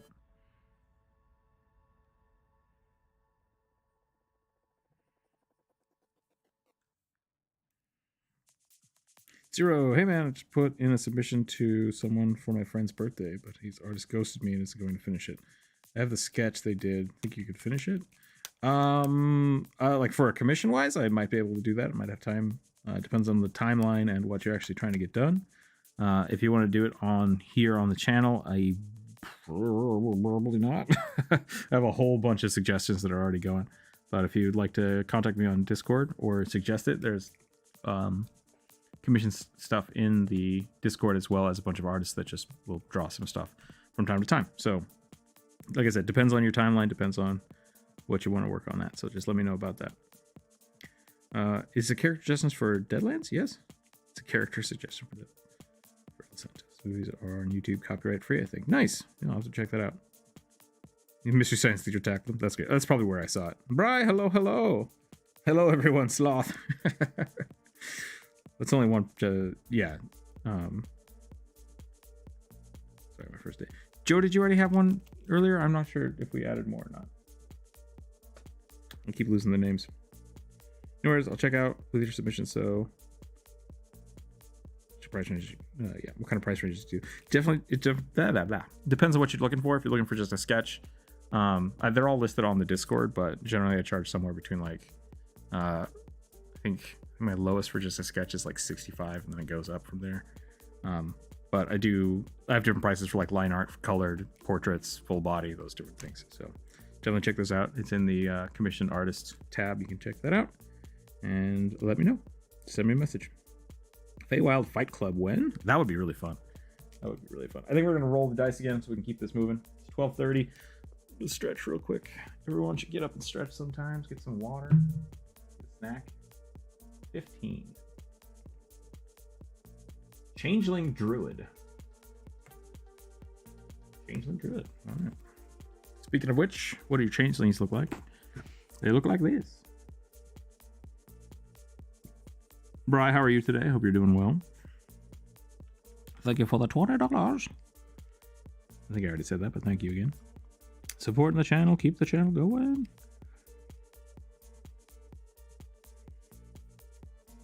I love this character that I think's drawn a little bit. Yeah, no problem, Melvin Hare. Thank you very much. I appreciate that. We need a hype train. We need a hype train for for YouTube. Agreed.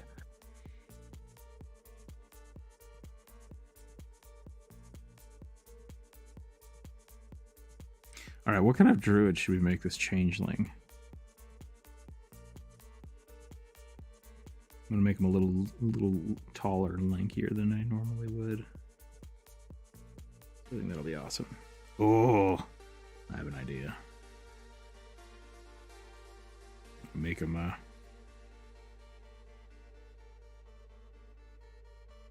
the beast from over the garden wall.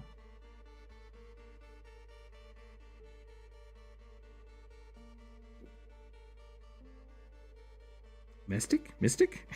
What?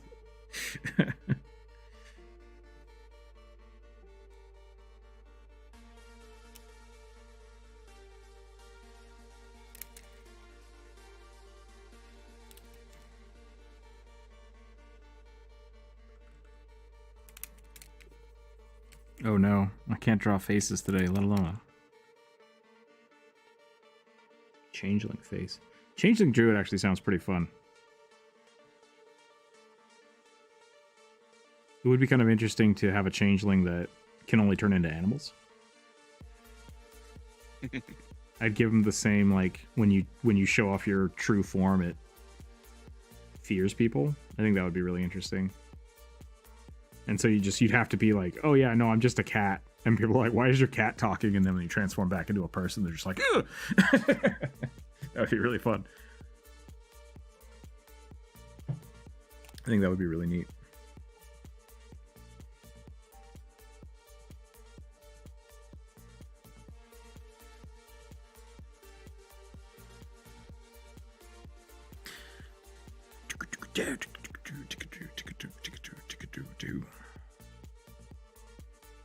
All right, I want to do.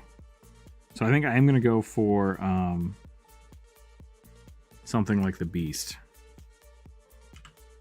Just really big, glowy eyes. Maybe some horns here, kind of gnarled horns.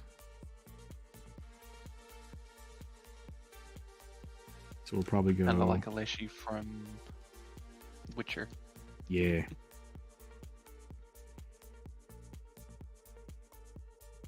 Put a little in reverse. Deep eyes here.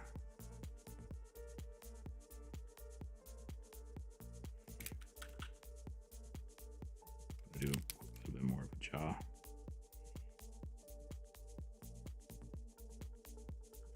Not quite human. A little too long, a little too pointy. That uncanny valley. Yeah. No hair on top here. We'll just have the horns kind of branch out. Sides.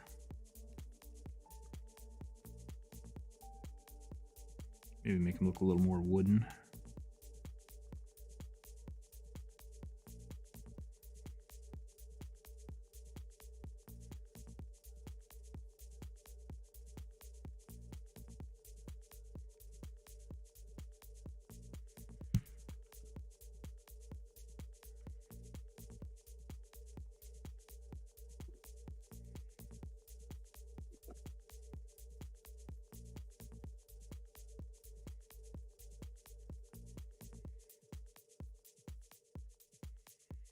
The benefit of changelings, druids can grow own horns and tails to fit in with animals better. That's true.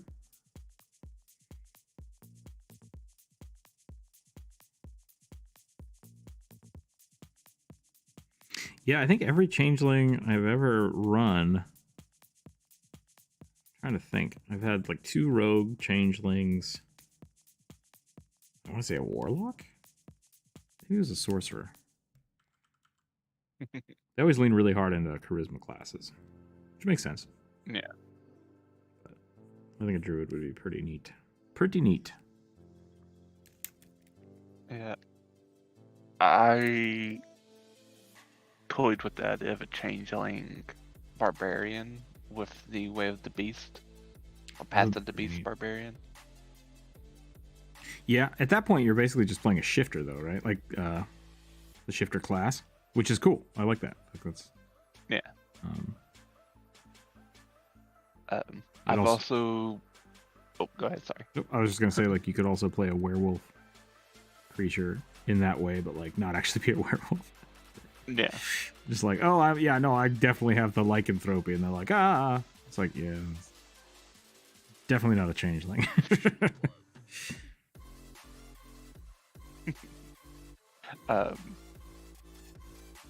There was also a homebrew class or subclass for barbarian that came out in like Eberron supplement called Path of the. No, it was a monk subclass called Way of the Living Weapon. Yeah. Okay, I remember that. And so with like changelings, they could like morph their arms into like weird poisonous spikes and like do flurry of blows with them. That's pretty cool. If you can transform into a starfish, do you regenerate missing appendages? That's an interesting question. I mean, like, it's one of the reasons I think it's weird that like you get hit points when you transform. Because you're essentially becoming that creature. So the real question is, if you're missing an arm and you transform, is your transformation missing an arm? And if that's the case, then I'd say sure. Yeah, if you can transform into a creature that can regenerate, you just have to transform and then spend the time as that creature regenerating. I'd allow that. If you want to spend, a month as a starfish to get an arm back, hell yeah. Hell yeah, I'd allow it. But if that's the case, that's what you're doing. In the meantime, while you don't have that, any creature you transform into wouldn't have that arm. Yeah. With the current iteration of the D&D 1, they no longer get the hit point cushion that they did in 5th edition. Which I'm not a big fan of that per se, but I am a big fan of the static shifting. And what I mean by that is when you transform, it doesn't matter what you look like, you get the stat changes, which is very much more video gamey, but you can look like whatever you want for flavor. And I think that's fine. It's not as interesting, and I probably won't play it that way. But for like introducing someone to a druid, I think that's a really good call.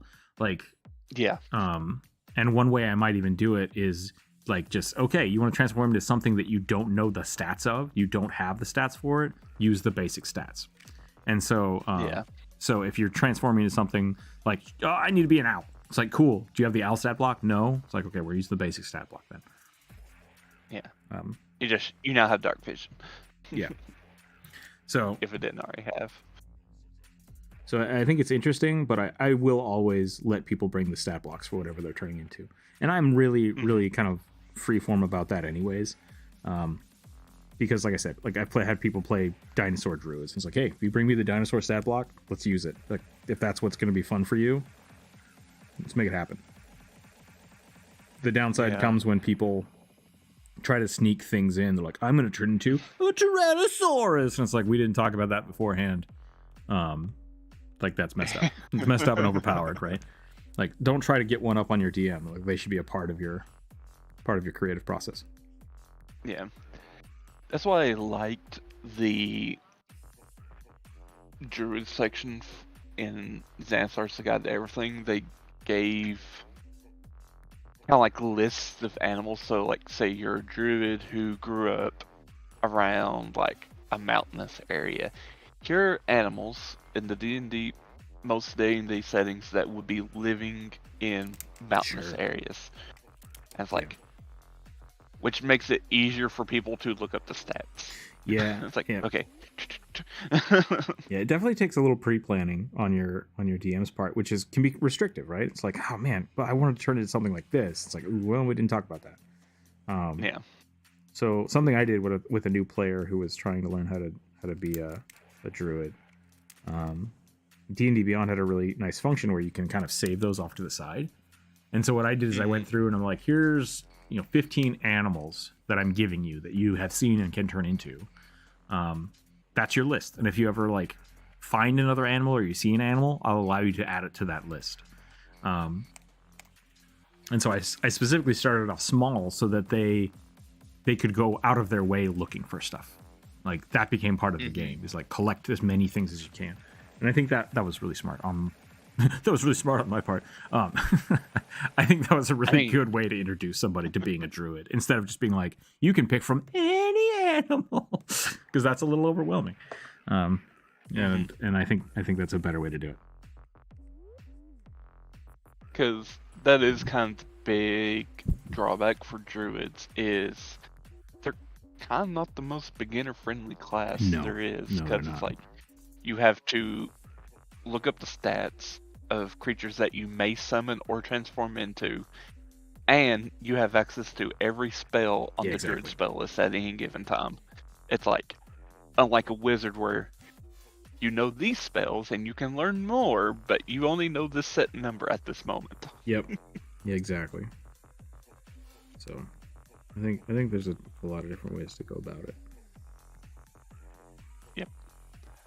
Whoever asked that question a long time ago, how do you deal with wild shape? Like, we've been talking about that for like an hour, so nice job.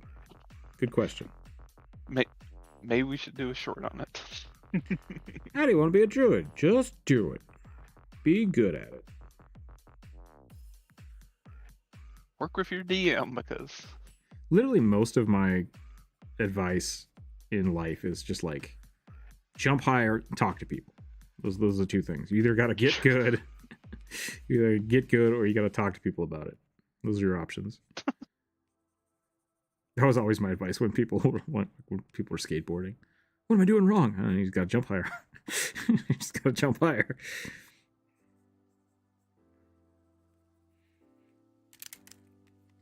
Don't turn into the toxic people and say like, get good. Good. It's like, that's not helpful. Be specific.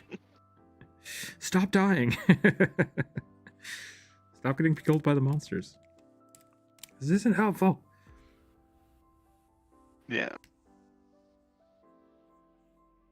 Because I remember someone was talking about who had played Dark Souls games like since the beginning, and they talked about how it originally was like meant to be a mode of kind of like, come on, get back on the horse.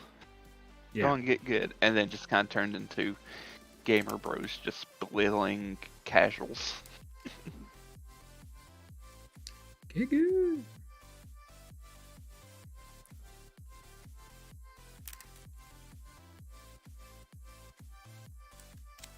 There was a Final Fantasy 11. The MMO had a system where they tried to balance it out. So if you did really well while you were trying to level, especially very low level, stop and get some help. Yeah, go find them. If you were doing well enough and pacing yourself right, you would basically almost die with like 2 hit points left and then level up and get all your health and mana back. So it was always just like, if you die, it's because you're doing something slightly wrong. And so I would like run into combat and be like, level or die, because I'm not going back to town. Because it took so long to like rest in that game. You had to stop, sit down, eat food, and just wait for like a minute or two to get your health back. So I was like, if I can't level up before I die, just try again. I'm just gonna try it again. It's faster. It's faster to walk back. Yeah. It kind of reminds me of how, I can't remember if it was ever in Morrowind. It probably was. Get good. But in Oblivion, you had to rest to level up. Like you had to go a room at an inn and sleep for like 7 hours, which is a couple seconds in real life, but it's just like, this is annoying. I mean, yeah, that's how it's supposed to be in D&D too, right? Like I've had people, it's one of the reasons I don't like XP, Because like you can be in the middle of a dungeon and it's like, oh, that's enough to level me. It's like, well, we need to rest because I want to level up. It's just like, It's like I think when you rest, there's a potential that you'll level up. But so who knows? Okay, I think I'm done with this character. This is pretty good. I like this character. That horn doesn't make any sense. We're gonna do that. I'm kind of getting. Oh god, what are they called again? The chunky humans in WoW. Colterans. Oh yeah, the Colterans. They look like this. They got the big poofy. Druid. They got the big poofy Game of Thrones stuff, and then they built like this. All right, let's roll some dice. I remember really liking their. If you're a Colteran human being a druid, you had like wicker or animal forms. Oh, interesting. I don't play the Filthy Alliance, so I'm not sure. Plasmoid Order of Scribes. Wizard the Ooze keeps a lot of arcane focused magical items within themselves.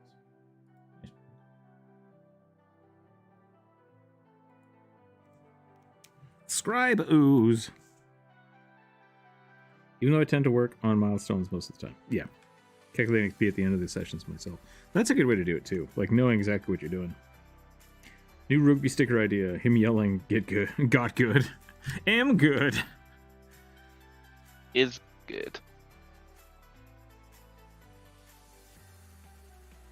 I is good. So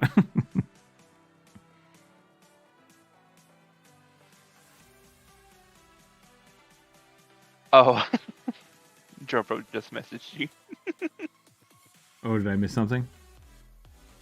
Or it's just... It was in the voice channel. Oh. Voice I'm not channel, in the voice okay. channel. I'm so sorry. I'm in general chat. Do not tell... Oh, wait. Oh, yeah. That's true. Yeah.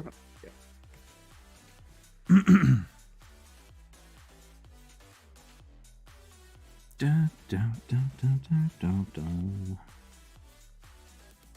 Da, da, da, da, da, da, da.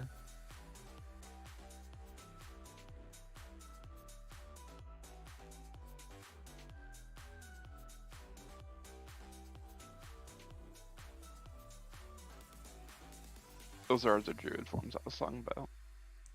Gotcha. Yeah, those look pretty cool. I think the Colterans... I think they're... If I remember right, they're basically having to deal with the Blighted Fae. Is an easy way to describe it. So that makes a lot of sense that they have all those wicked things. Yeah. It's a really cool aesthetic, for sure. I like that they have the skull on, on the travel map. Oh, they have the skull on everything. That's really cool. Yeah. If only they weren't Filthy Alliance. Who knows?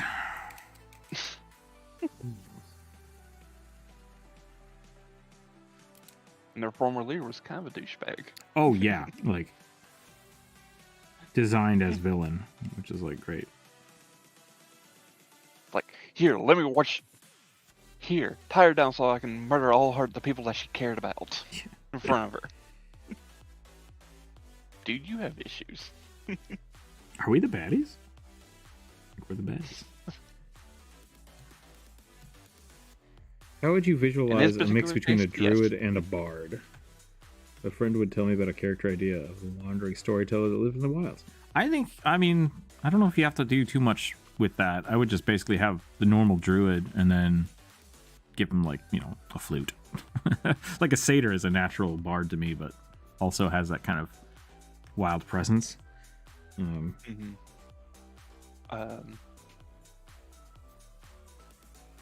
I think you really got to decide. Go ahead. I was just gonna say, just be the traveling hippies in the Avatar. You could do that. Yeah. Show. Yeah, I think the big thing there is the first thing you need to figure out is what is the prevalent thing. Because, like, Tom Bombadil is great. As like a wandering bard that is attuned to nature. He just looks like a normal dude. He doesn't do anything. And then you have like Braum. Is it Braum? No, what's his name? In The Hobbit. Oh, Bjorn? Bjorn? Yeah, Bjorn. Bjorn. So Bjorn's a Link's big bear. dude that turns into a bear. And I could see like those two characters like very easily being kind of meshed together. So, but you can see one of them is more of a bard and one of them is more of a druid in my mind. So you really have to figure out which one you want. And then, yeah, traveling hippies is a cool idea. Very chill, very laid back. Natural clothing, you know, big hats. But at the end of the day, they just, yeah, like flutes, natural musical instruments. Like they probably wouldn't have like a guitar. They might have like maybe a lute or a really small harp or something, just made out of twigs. Bone flutes. Yeah, that's really what I would focus on. Is like trying to keep the things blended, but really focus on one that is the main portion of it, and then add the other in. So if you want to do like full druid, lots of furs, lots of bone, and then add a few instruments, or go really traveling wanderer minstrel, and then give them more flowers, more vines. Other things like that. Secret tunnel. Yeah. I think probably a good druid subclass for that would be the College of Dreams, if they're a bit more of a fae druid. And they can, like, they're a bit more of a supporty type of bard, or not bard, but druid, which could, I guess, if you want to play that kind of wandering minstrel type of character, that could probably be helpful.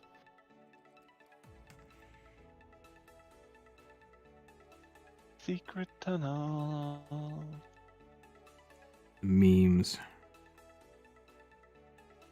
Memes are hard with that one. That's catchy. I'm just a wet blanket. And I'm hypercritical of music. But your music sucks. Sure. You and your ninja sex party. Ninja Sex Party is great.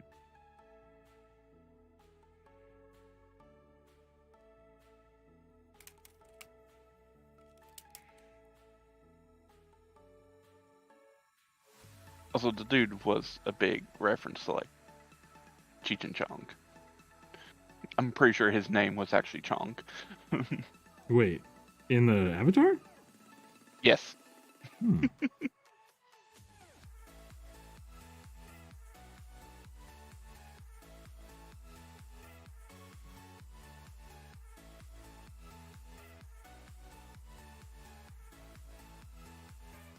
I enjoyed them because they just annoyed the crap out of Sokka, who was my least favorite character. I mean, I felt like that was the whole joke, was that they were supposed to be really annoying, and the people like falling in love with him was just like, hooray! Let's all meme the really annoying things. Yeah. So I think they were meant to be lovable. I just think people don't like Sokka, which is fine. I love Sokka. He's my favorite character. So he's a sexist pig. It's funny. He has growth. I'll give you that, but it's just like his whole, like, magic isn't real. All this stuff isn't real. And it's like, you live in a world where there are literal dragon spirits and a 112-year-old boy who can bend the elements. I think you're an idiot. Well, he is. He is an idiot. Like that's the, he's an idiot that cares about his sister. So like that's why I like him.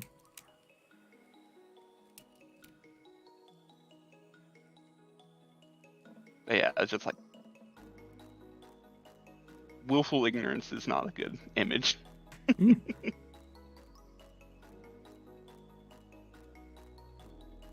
Forgot to mention about the paladin I requested. Oath of Redemption. He's a full-on pacifist. There's no true evil. He's totally chatted up with the demon. That's fun. I like that. That's one studious. I gotta add a whole bunch of treasures and stuff, just like floating in the goop.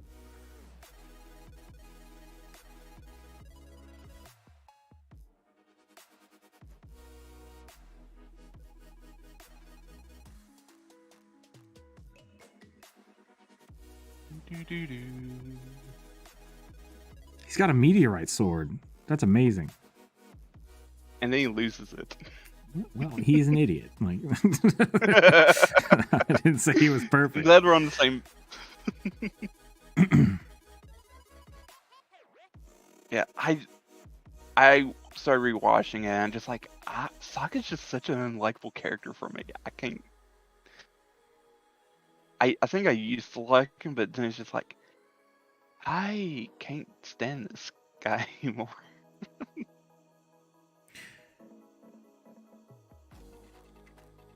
Not sure why, but In Legend of Korra, I hate a lot of the characters. So I didn't have that as visceral of a response with anyone in the original series.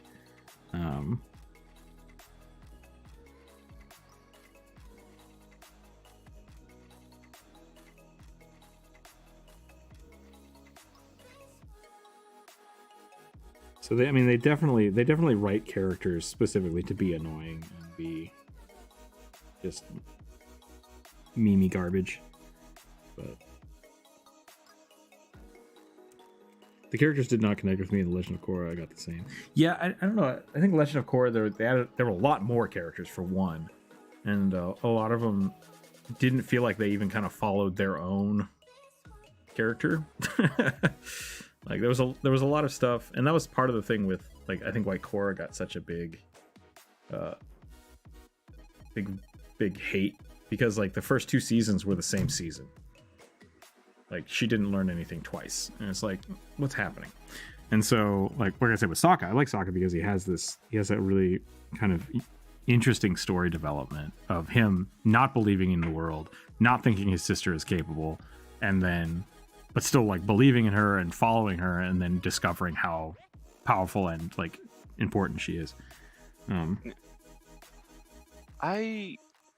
So my thing about Korra is it very much is all Nickelodeon Studios' fault for like having way too much heavy-handed edits in the show. Yeah. Because they did not like her. They despised her because they're like, nope, she's terrible. We don't want her. She's too controversial. I was like, doesn't have to be. Yeah, so I'm really excited to see what they come up with next, because they have their own studio now. Yeah.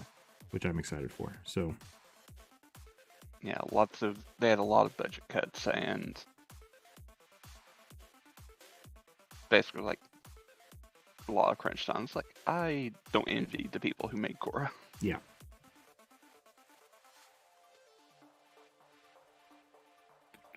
I think I am going to call this one here, because like a lot of this is just going to be shading and stuff, but I think the idea is solid. Why do we got so many books today? So I think... Oh, no, my whole question. Why so many books? People want books today, apparently. Oh, books.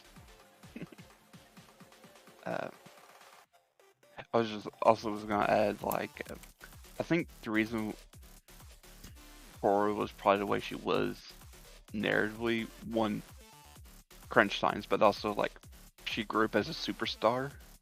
Yeah. Because she grew up in a world where Aang saved the world and the Avatar was back, and so she was kind of raised to be this big, new, basically like public figure. So it's like, oh yeah, kids who were given way too much attention and power when they were little. Yeah, I don't know. I guess maybe she just didn't feel relatable to me. But there were some really good characters in that show, and I do like the show in general. But Sokka was needed for his own story progression, but for him being very realistic and more down to earth, made all the other progress feel much more impactful. Yeah, I think like the show needed Sokka for sure, but like it wasn't his story, which is totally fine. Like, but I really liked him as a character. I really liked. I mean, the first Avatar was great. Like, the only character I really didn't like was Azula, I think. Because she just, like, everyone else was, like, had this character growth. And, yeah, she was the villain. But she was written as the villain. Like, there was no depth to it. I think there were maybe, like, 2 episodes in the entire series where she actually, like, talked to Zuko, and all the rest of it, she's just like, I'm evil. Look how evil I am. And it's like, this is a boring character. Like, you could have done this way better. They, it's like her friends were great. Friends were great. But... fix her in the books. Oh, so. I'm sure. Yeah. Like, I think she's a really interesting character. I feel like they heavy-handed her to be the evil character. Like, they didn't want there to be any gray area. And then towards the end, you kind of see like, okay, we get that she's like way stressed, way over, trying to I don't want to say impress her dad, but like, I get her character. It's just a little heavy-handed on my part. I feel like it could have been a lot more interesting. Undead Gunslinger Jocks Buzz. I rolled a nat 20. We're gonna do that one there. Or wait, was that was did they already have one this week? I don't remember. Dang it. I need to write down the names.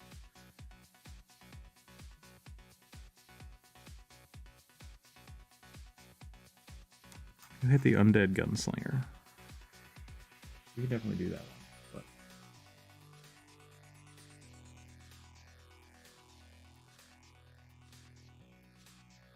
I'm going to put that one on pause because I'm not sure if we... Oh, actually that one. It's from Joe. Here. Did they already? Yeah, joke here. Okay. Did they already suggest one earlier? I don't think they did. If you're still here, please. Yeah.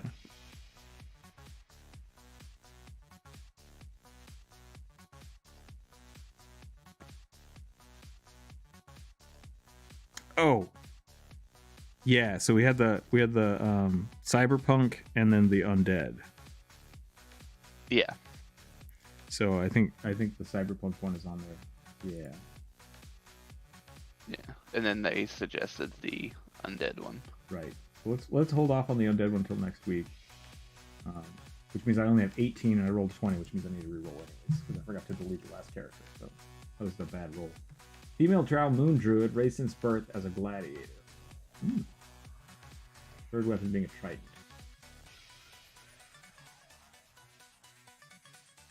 Lots of piercings. Okay. If Joe is around, we might... Well, I'll save the Cyberpunk one. Or if you want to switch it out, we can do one of the other ones. But I'll do this one first.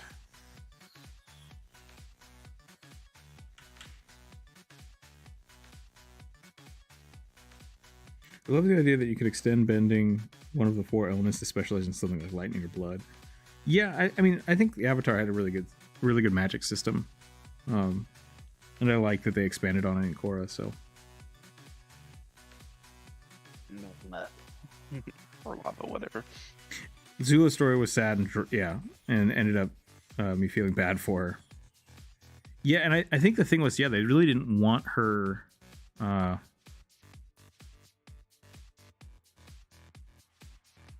I liked her story. I didn't like her as a character because of... I mean, which is perfect. She was the villain. You weren't supposed to like her. And they made it very apparent that, like, you're not supposed to like her. You're never supposed to like her. And then towards the end, you start seeing, like, when she starts actually talking to Zuko, it's just like, man, both of these kids are broken. Like, there's nothing, like, Zuko redeems himself and she kind of doesn't. And it sucks that, like, I mean, I think that's one of the reasons that Avatar did really well in the first season is because the characters were, the story, like, were all relatable. And then I think maybe with Korra, it was something that, like, less relatable to me specifically. I'm sure some people had way more relatability to it, but yeah, I still love both of those. Both of those series are great. It's really sad because I think the problem with Korra, besides like you said, Nickelodeon kind of coming in and shaking the pot, the real problem with it is that it was following something that was so great, like, and so novel and endearing that it just by itself is still good, but in comparison,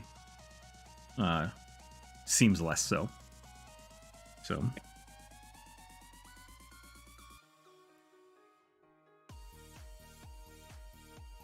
Yeah, the commonality of the bending styles was interesting. part of the reason that like the show,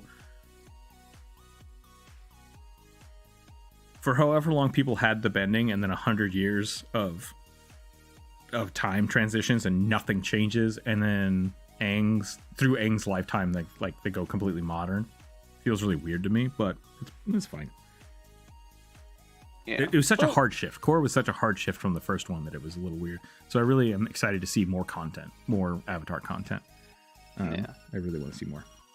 I definitely think they could have done a better job explaining it, because like quote unquote Industrial Revolution was happening during Aang's time. It's just we spent so much time in like the Earth Kingdom and never saw it. That's fair. Yeah.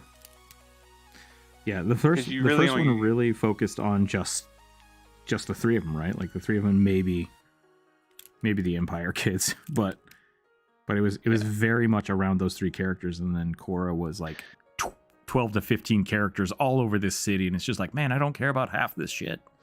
Like, I just want to see Korra trying to grow. No, she needs to be beaten down and almost dies to grow. several times, over and over and over again, which was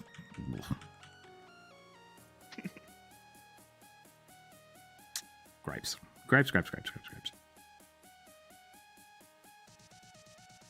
I loved Korra, so I'm biased. Yeah, no, same thing. Like I said, it's just, the only real gripe I have for the show is that I feel like the first and second season were the same. Like Korra had to relearn the same thing over and over again, and it just felt like I want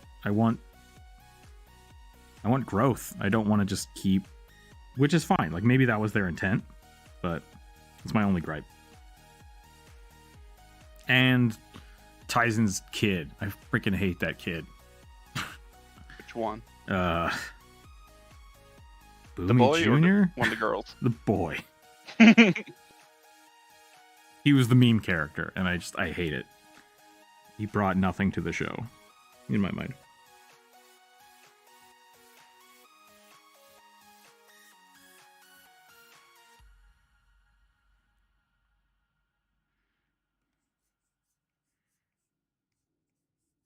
How are we going to do the secret tunnel jokes? It's like, You're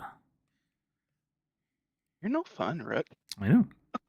I'm aware of this. The show was not made for you, so.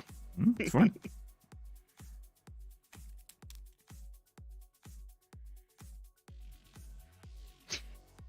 Cabbage seller. I prefer the cabbage seller to Boomy Jr. At least Boomy Jr. did stuff. Vaguely.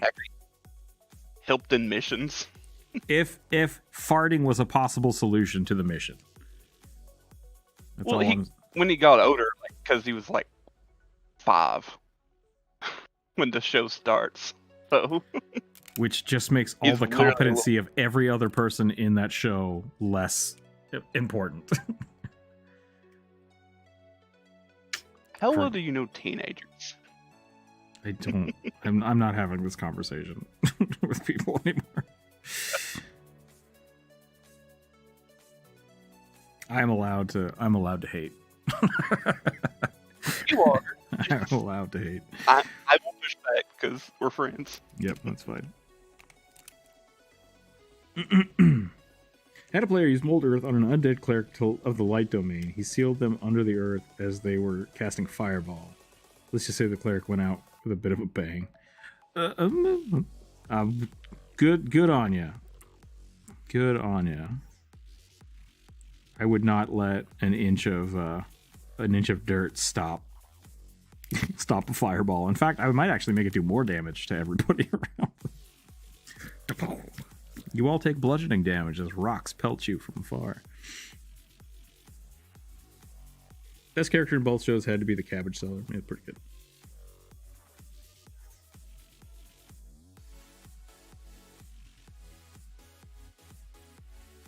I like, in my opinion, Naruto might have done better. Naruto was an interesting thing because, like, when it came out and I watched it, I didn't really realize, like, going through Shippuden and then Boruto. I never actually watched Boruto, but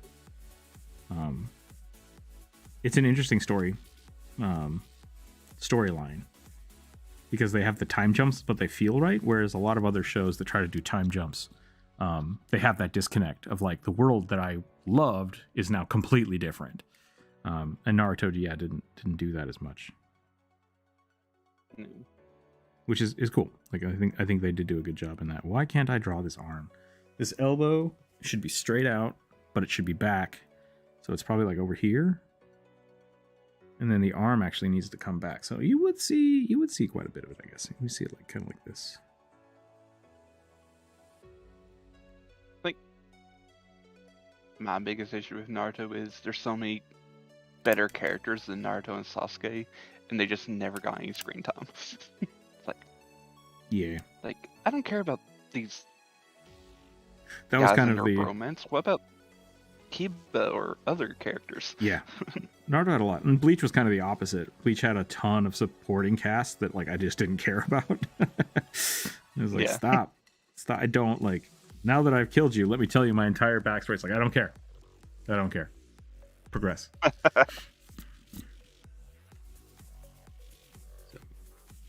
We need exposition. Yep. Oh, I figured out what I'm doing wrong here. Yep.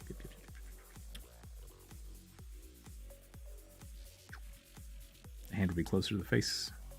Hand would be closer to the face. Blah, stab themselves in the neck. Not what I wanted.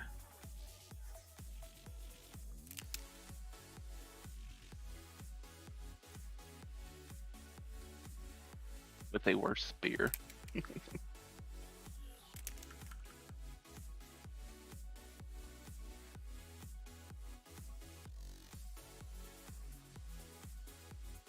We went hard into the paint on anime today. Nice job. What? It's a basketball term. Oh. Hard into the paint.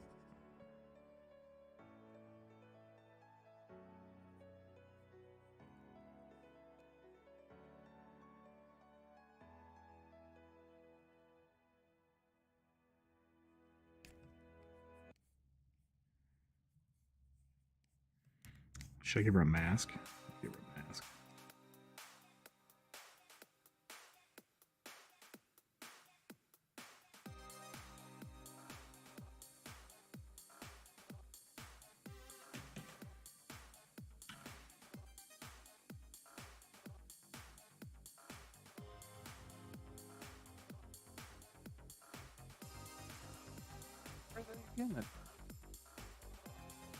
Druid?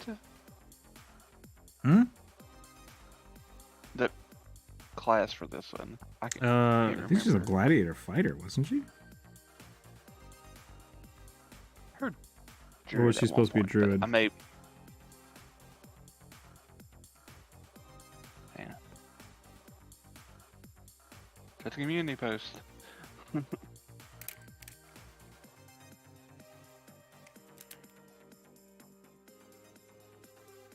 Yeah, you get to see the character development instead of assume. I agree. Like, man, what was his name? There were a lot of really good characters in Naruto. Yeah, a drow moon druid. Whoops. Raised as a gladiator. What do moon druids have? Are they the transformy ones? Yeah, they're the transforming ones. But their favorite weapon is a trident, so you can still keep doing what you're doing. I'm gonna do big old floofs then.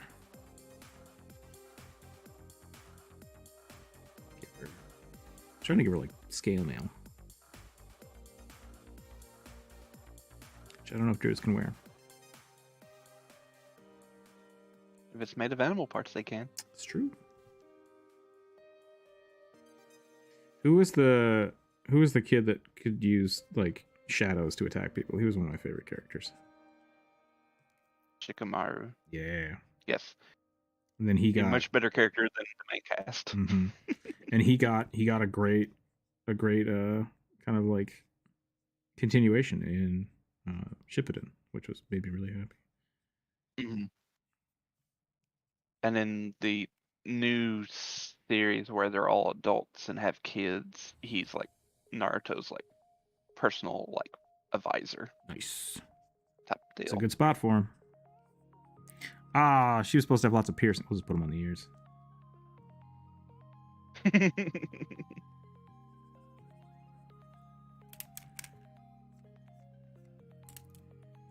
Dragon scales. Yeah, dragon scales. We have a bunch of Drake and Dracula scales that we need to do something with. Oh, too bad your character's in prison. I guess Finny might You have can do those. something with it. He's gone. Let's take all his stuff. A new gunslinger shows up. Hey, can we turn this into guns? We just straight up replace you without no.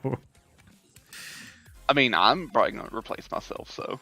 Kevin the Necromancer has done that. Like, his character basically died, and he's just like, I'm going to be the exact same thing, but with a different name. It's like, all right.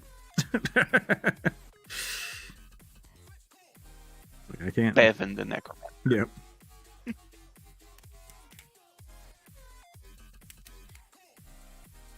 Yeah, because I already have, like, another gunslinger I want to play. And it's like, well, maybe I can just bring them in for the time being. I mean, Tyson is technically the richest character because he has expensive gear. It's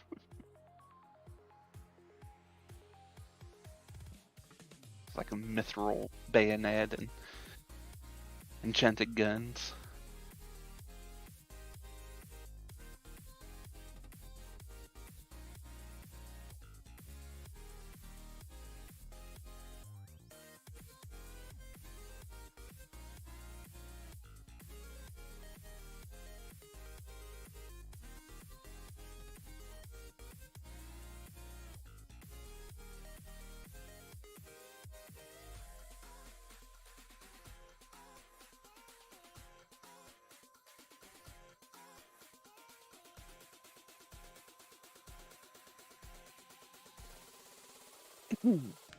I don't like that as much. I think I'm going to leave it clear. I like the hair, though.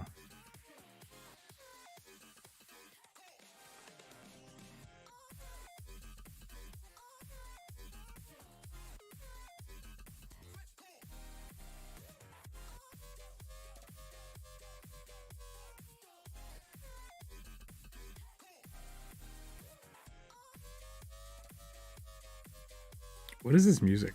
What is going on here?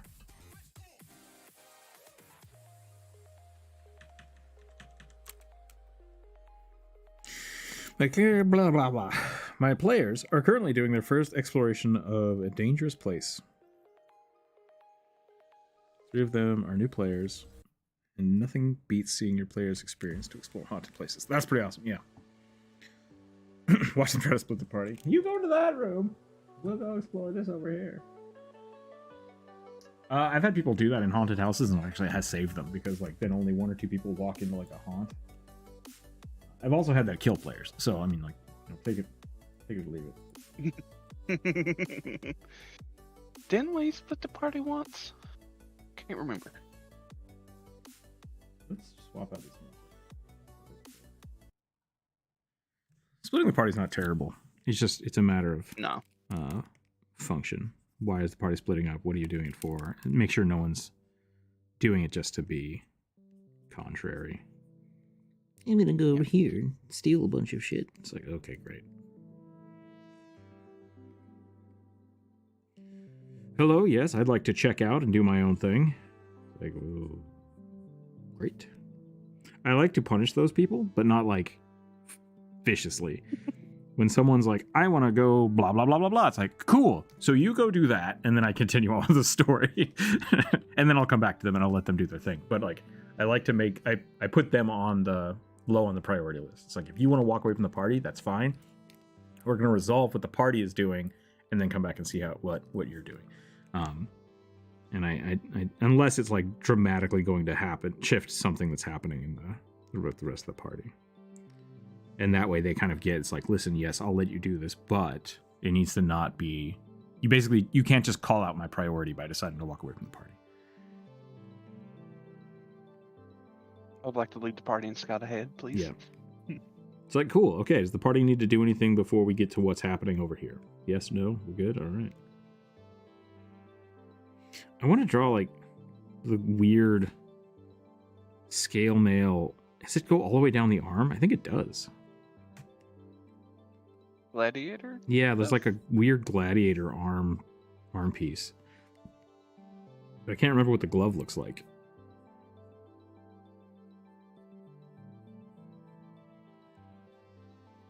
Gladiator armor. I think it is just a whole arm of scale mail.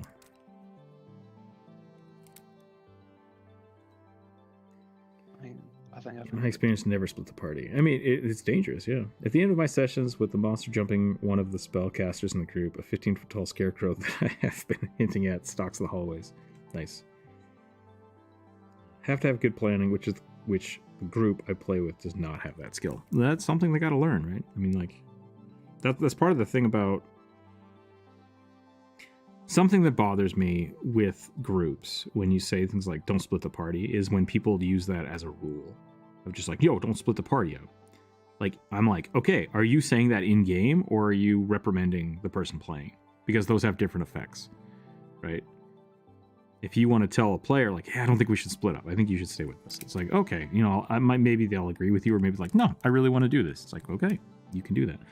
But also if you say that in games, hey, we're all trying to be quiet. I'm going to walk away from the party. Hey, don't leave the party. I need you to roll me a stealth check. Like, all of those things are important to me. And I think splitting the party can be good. Yeah, that thing. That's awesome. And sometimes enticing players to split the party can be really fun. You know? We are going to die. I love weird one-liners like that from old movies. Usually when Harrison Ford says them.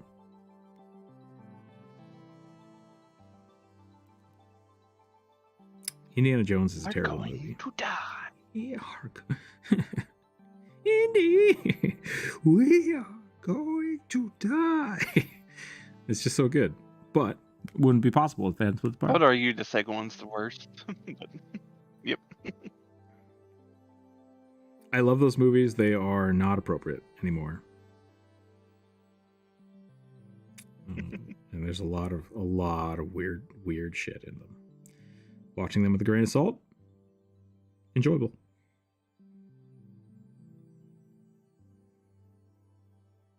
I think he progressively got better as a adult towards the end.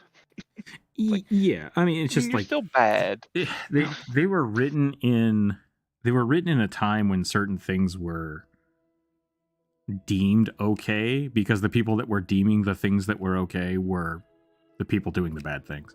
So it's like I can't fault you for the writer being a shitty person. I can fault the director for allowing some things, but he also didn't allow some things. And as the movies progressed, he got more control, which is great. But you know, also it's just like, ooh, what if we make Hitler jokes? That'll be funny. And it's like, yeah. He's not Nazi, so it's okay. Yeah. Like there's a lot of weird deleted scenes that I think they're good. They're touchy. And like maybe a 10-year-old doesn't need to see that movie without context first.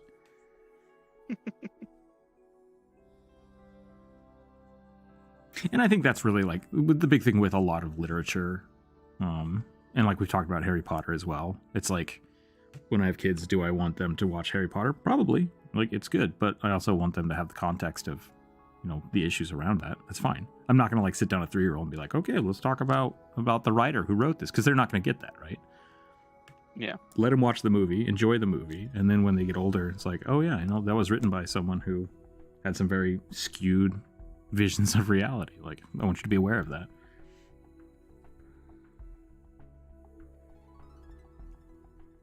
And I think sometimes those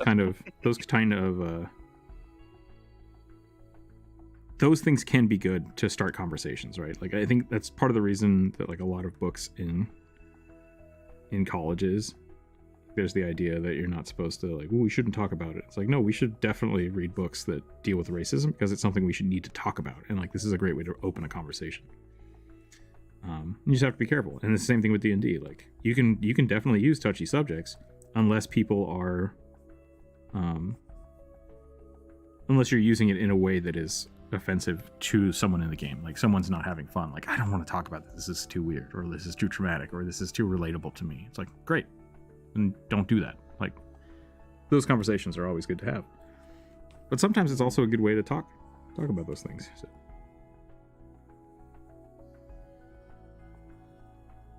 Getting existential again, I'm sorry.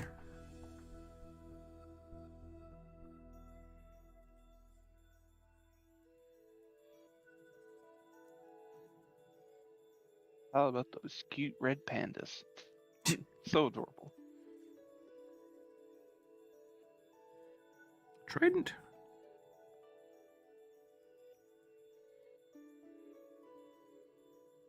I think you mean red raccoons. Wait. I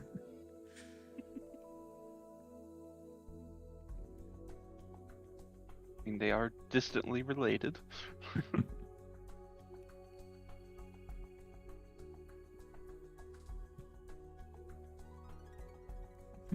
Red trash pandas.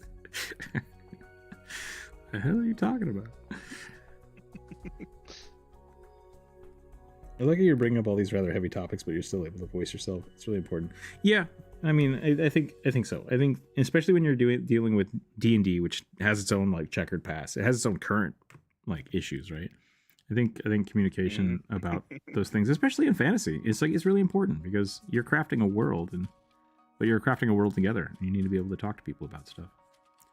And when communication breaks down, that's when bad things happen. So. If people get anything from my channel besides that you should play large size creatures because it's awesome, it's that you should always be talking to your DM. You should always be talking to your party.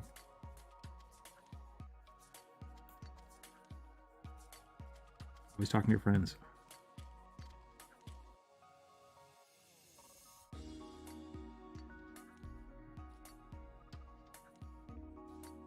So everyone needs to be playing small size creatures. Well, we can get out. Small size creatures are great too. Yeah, small size creatures are fun. Almost anywhere.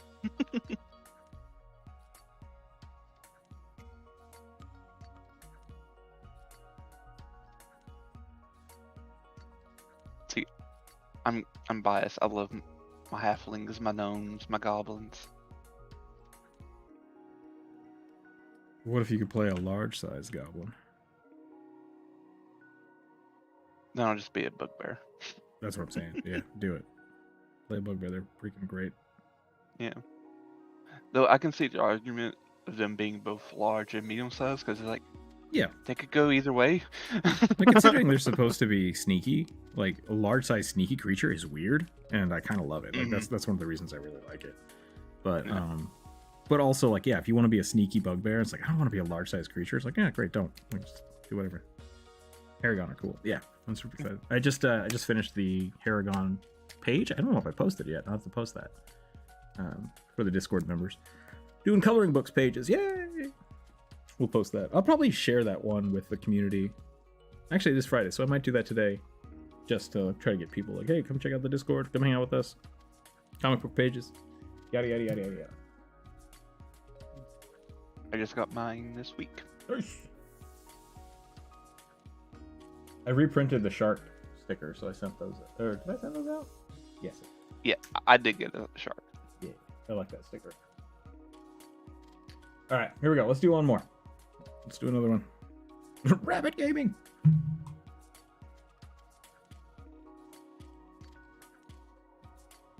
Cyberpunk Corpo. It really wants me to draw this, so I think we're gonna. I rolled it twice in a row. The dice god have decided. I said I was gonna do it, and I forgot, and I rolled the dice, and it still makes me do it. So we're gonna draw some Cyberpunk stuff and call it a day.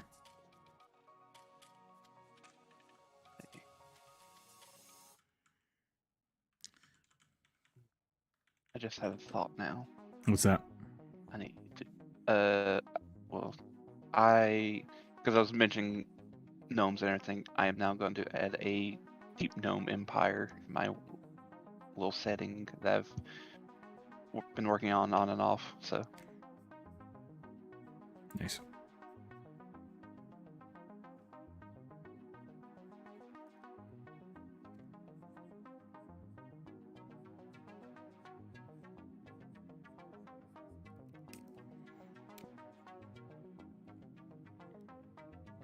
Oh man, I don't know how to draw suits.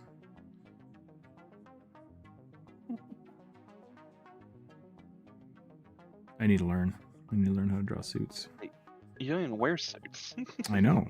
I have no visual cataloging for suits. I don't wear suits. I don't look at dudes that wear suits. Like, I just don't. I don't have it in my head.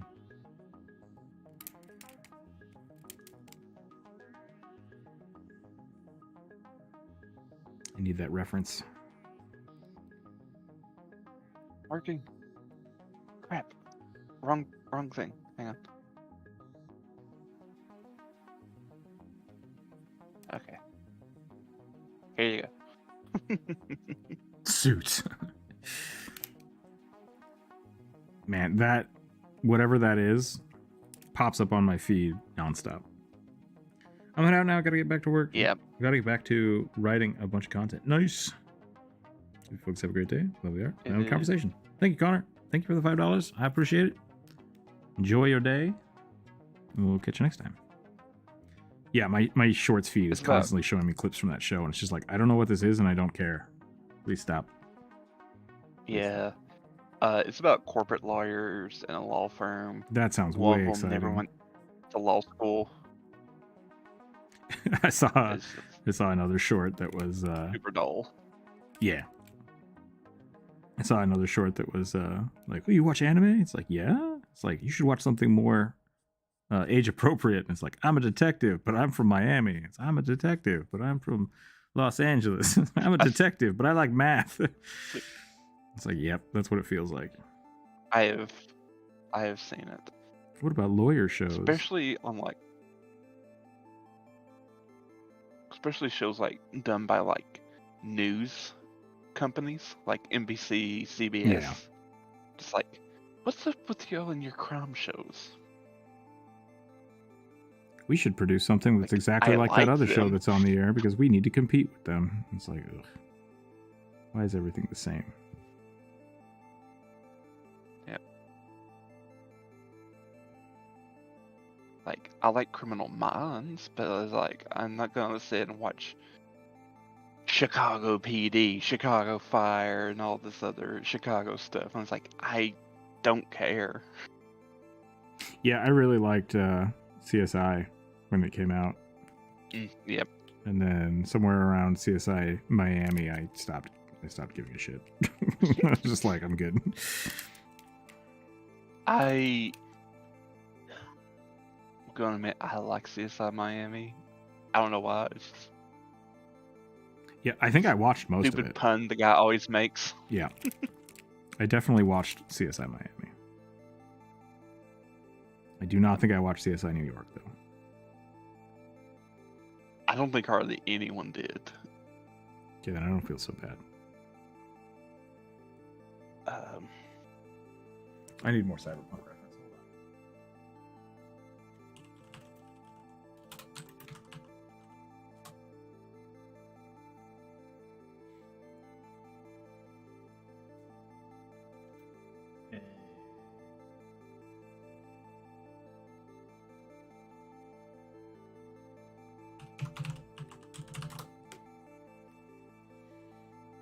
on.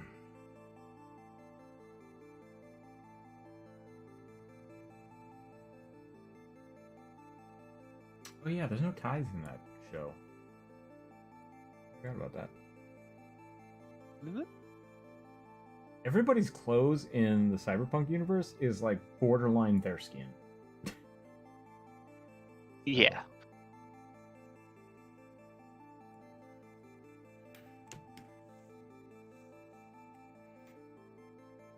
Hence the punk element of it.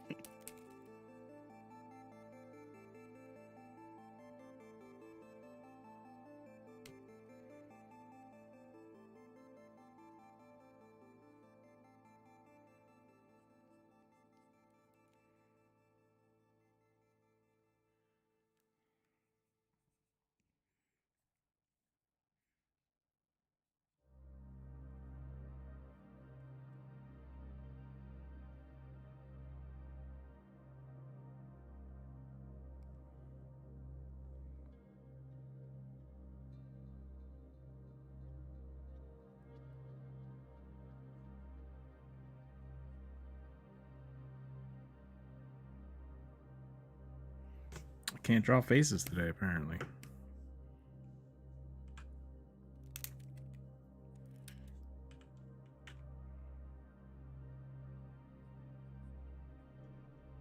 What are these faces you keep speaking of?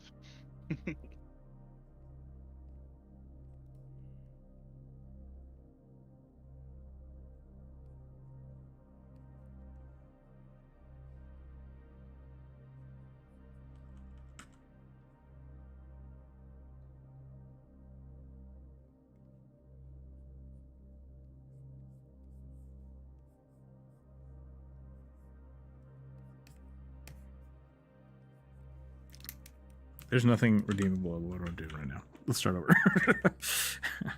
I think I started too small and not edgy enough. Kind of looks like you were trying to make your character. Yeah, I was just kind of drawing the face that I draw all the time.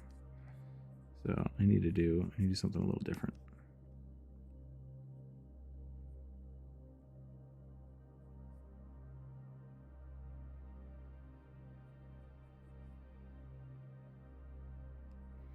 Not that I don't have like a...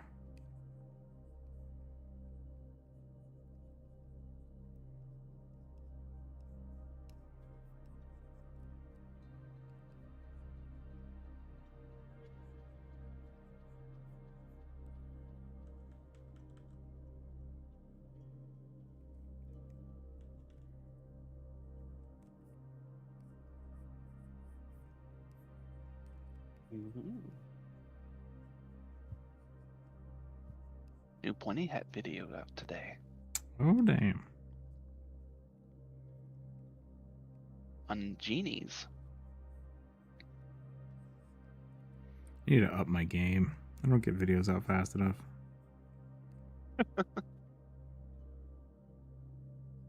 But he has people helping him, so. I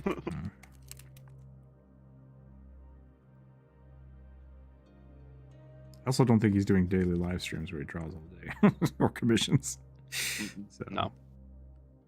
No, I could reprioritize he the mostly videos. did a lot of like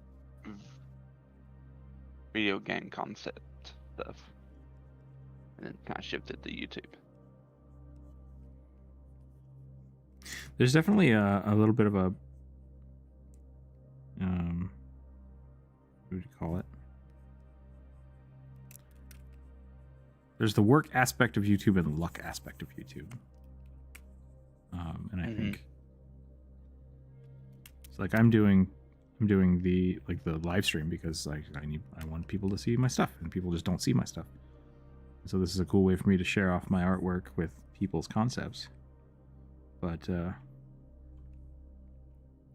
like if all of a sudden making videos was way more, if I was getting 100,000, 200,000 views per video, it's like, ooh, do I need to spend more time doing the videos, or do I need to spend more time doing, like these things?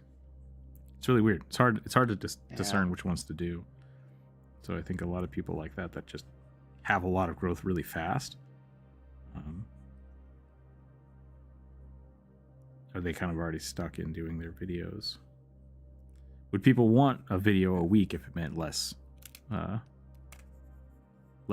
live streams, right? I don't know. Because he also doesn't put out video like every week. He puts out like once a every month 2 or something. weeks. I think. Yeah. Yeah. But he's also like doing like all the drawings and all the editing. Yeah, Or yeah, he having works real someone hard. do all the editing. Works real hard, for sure. I'm not saying they're super lucky. They're just like because of the growth of their channel on YouTube. They're. It's hard for me to want to spend a lot of time working on videos when like they get like 100 views. So it's like, shoot, I don't want to do that. I want to spend time where I actually get to do stuff for people, and like these live streams feel very good. Like I get to hang out with people, I get cool ideas, we have conversations, but I also want to make videos because that's another thing. So I mean, constantly making videos balancing. is YouTube shtick. Yeah. it's a constant balance of trying to figure out what exactly I'm doing.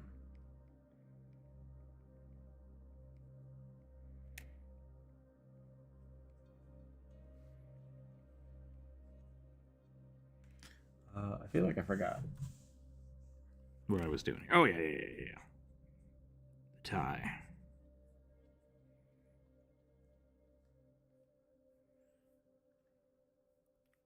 Follow the jaw, cut down. Follow the jaw, cut down.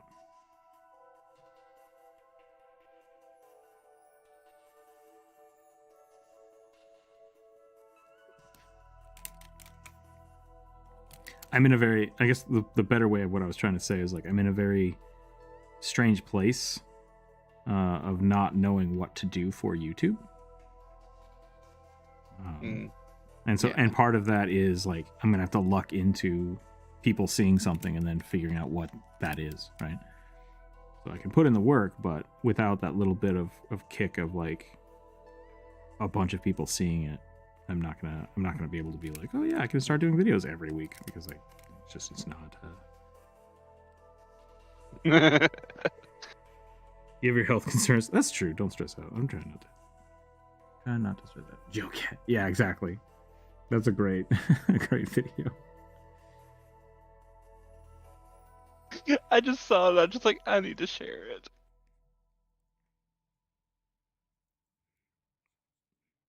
Joe Cat can do that kind of stuff because he already has a huge fan base, which is great, right? Like, you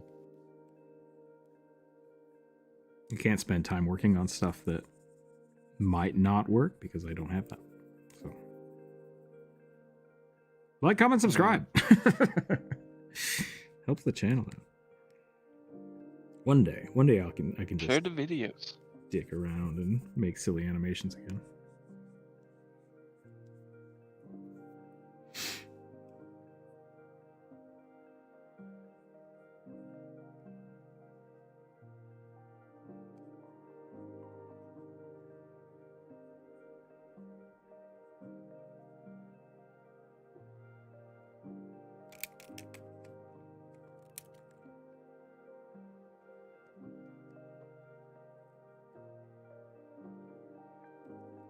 Yeah, you could always collab with other D&D creators. Yeah, I've done that.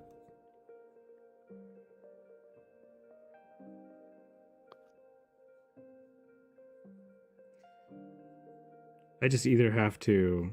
Yep. I can't prioritize one thing over another because nothing is jumping out, you know.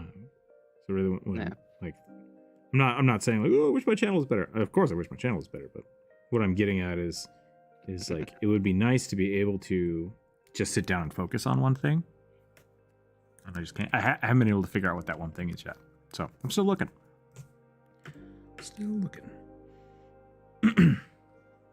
Everyone loves art. That's true. Yeah, and I'm like the D&D Roundtable is a cool little collection of D&D content creators. They've worked with people like Mr. Rex and stuff. Did a live stream with them.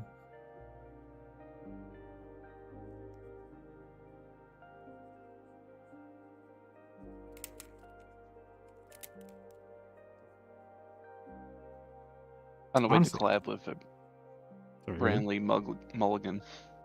That'd be I was fun. going to say, learn how to get a collab with Brennan. That'll get you some traction. Dear Brennan, get in the comments. Get in the comments. Can you come onto my YouTube channel and just berate me for an hour?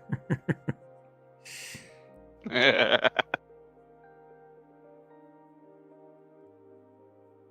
don't know if he would berate you. No, I really like his stuff. I think he's got a great. He's one of those people that are articulate enough to. I want to say like truly be satirical. Like he can flawlessly go on a rant about something, even if he doesn't believe in it, which is really, really hard to do. And I think that's great because it lets him be very critical and still be funny and not take things too seriously. and I am not that. I like to pretend I am that, but I'm not that. And so it's really interesting because I do like stopping and spending time and thinking about something, but I will rant, and that's the problem, is that if I get stuck in those situations, I just kind of go off and don't actually say anything. Brennan, can you be berate me like you're Gordon Ramsay? That's funny.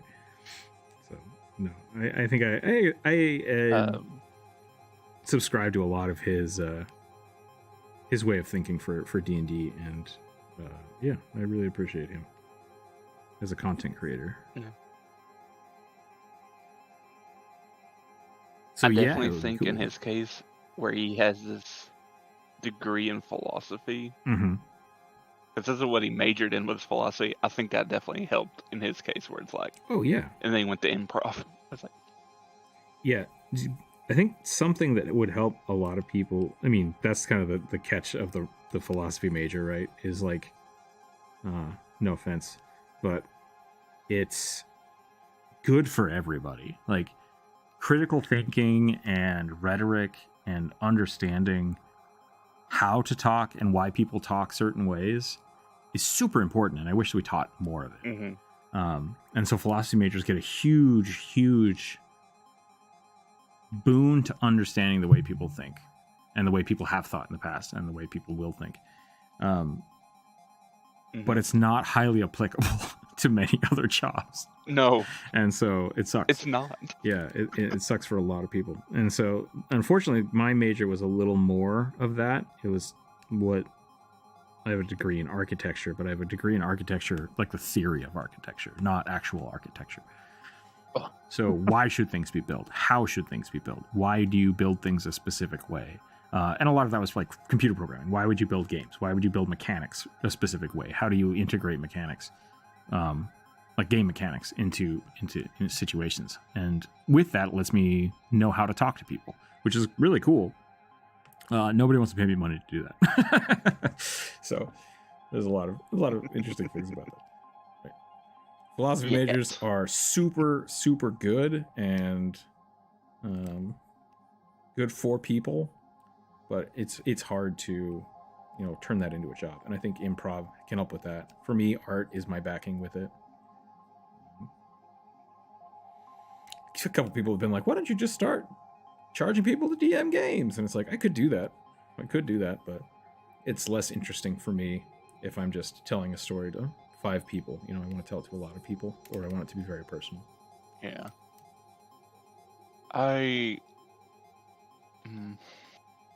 Don't get me wrong, I think that's totally great. People should definitely pay their DMs if they're not, people they know. It's a lot of work. Yeah. Please pitch in the cost with books, if you can. Yeah, and my friends actually do that from time to time. They'll be like, hey, I want to get this book because it's cool for my character. Can I just buy it for you? It's like, yeah, do that. We'll split it, and then we'll run that for you. Right? That's totally fine. Yeah.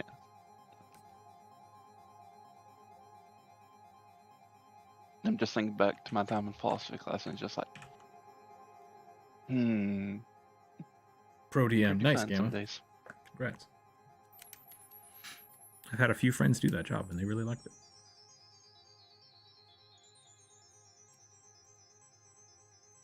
Yeah, critical thinking is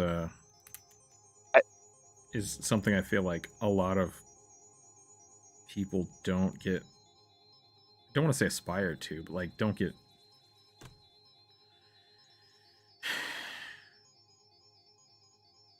They're not required through their schooling to ever be exposed to it. Yeah. Even though teachers say, "Oh, you need to learn how to critically think," I was like, then teach us. Oh, Yeah. we gotta worry about this math. Yeah. I think another thing that helped me, weirdly enough, was when I decided to retake public speaking, because I had it in high school, but it was an online class, which is the worst weird. way to do a public speaking class. Yeah. It feels maybe I think I only ever gave one speech. And when I retook it in college, it was we had to do a debate, which I really don't want to do, and the topic was just we purposely had to pick a sensitive topic that people can be galvanized or polarized about. And it's just like, I don't actually have an opinion on this topic because I think it depends on the individual. Yeah, I'm really bad at debate so, for that reason. Like, I will fold. Yeah. I'll fold so fast, be like, yeah, you know what? I agree with you. Cool. It's like, what? It's like, yeah, no, my side of this argument was stupid. It just was. As someone who hates conflict, it's very nerve-wracking. But so I was placed on the against side of it, and just like, oh god. Apparently that was one of the better ones because I actually did research. Yeah, that definitely helps.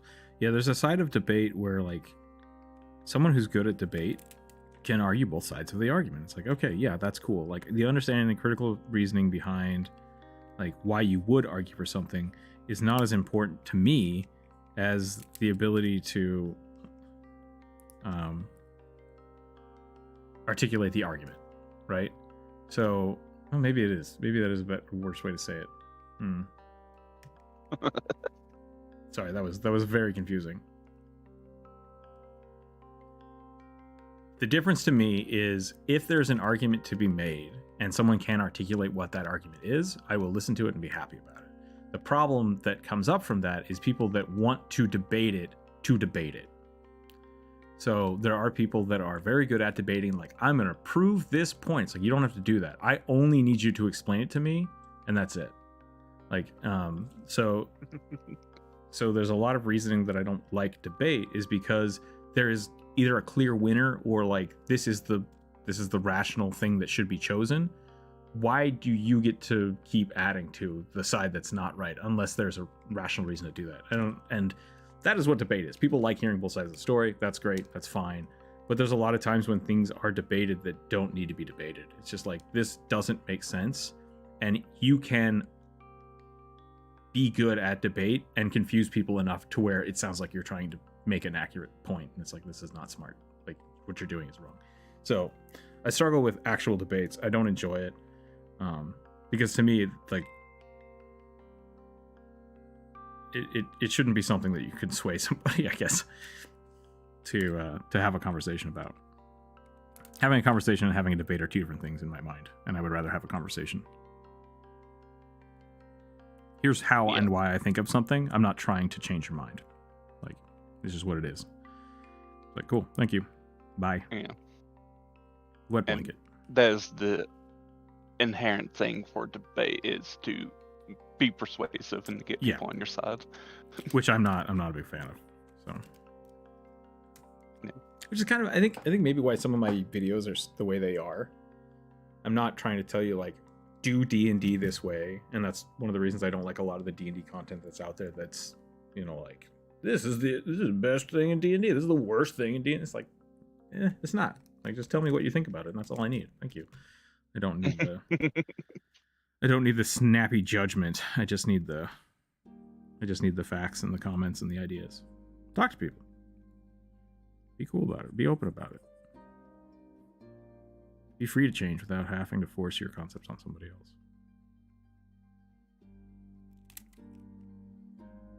I feel like I'm talking in circles, but I think I'm about done. My brain is fried for today. Sorry if everybody's out there is like, what is he talking about? Debate? Oh wow, we've not talked about food today.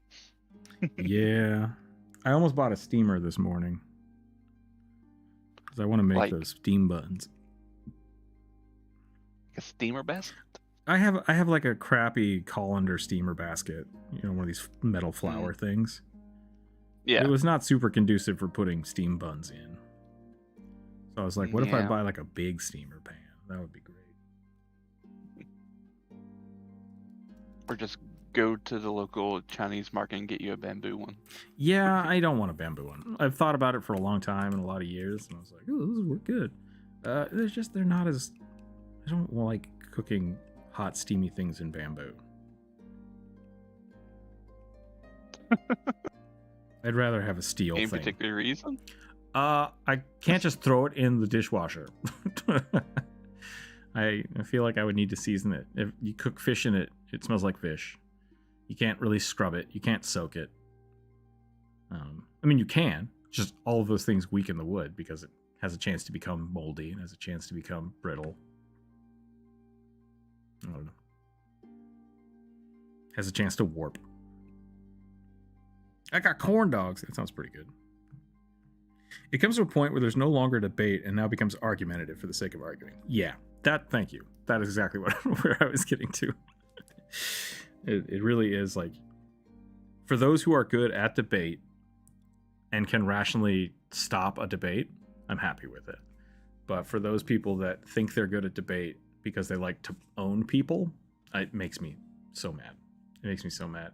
And there are some very charismatic people out there that will just talk circles around people until people aren't sure what the hell they're talking about. And I've known a lot of those people, and I hate it. A lot of them have very high-powered academic jobs, and it makes me angry. Pixel is just knocked out asleep on the armchair with his face pressed into a shirt. I wonder if I can get a picture of this. Hold on.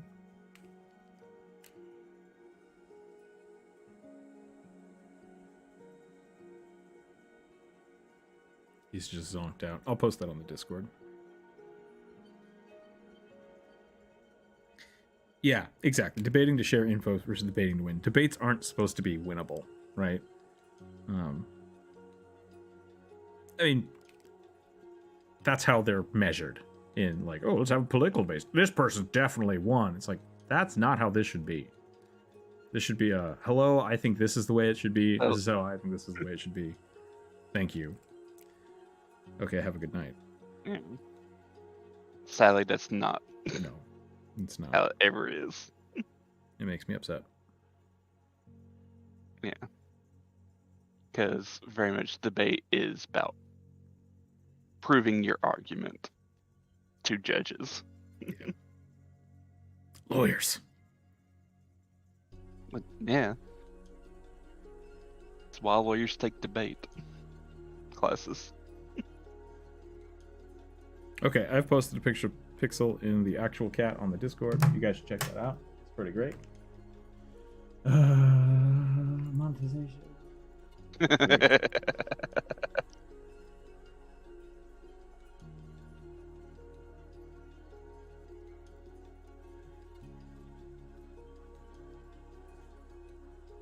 Anybody online? Nope.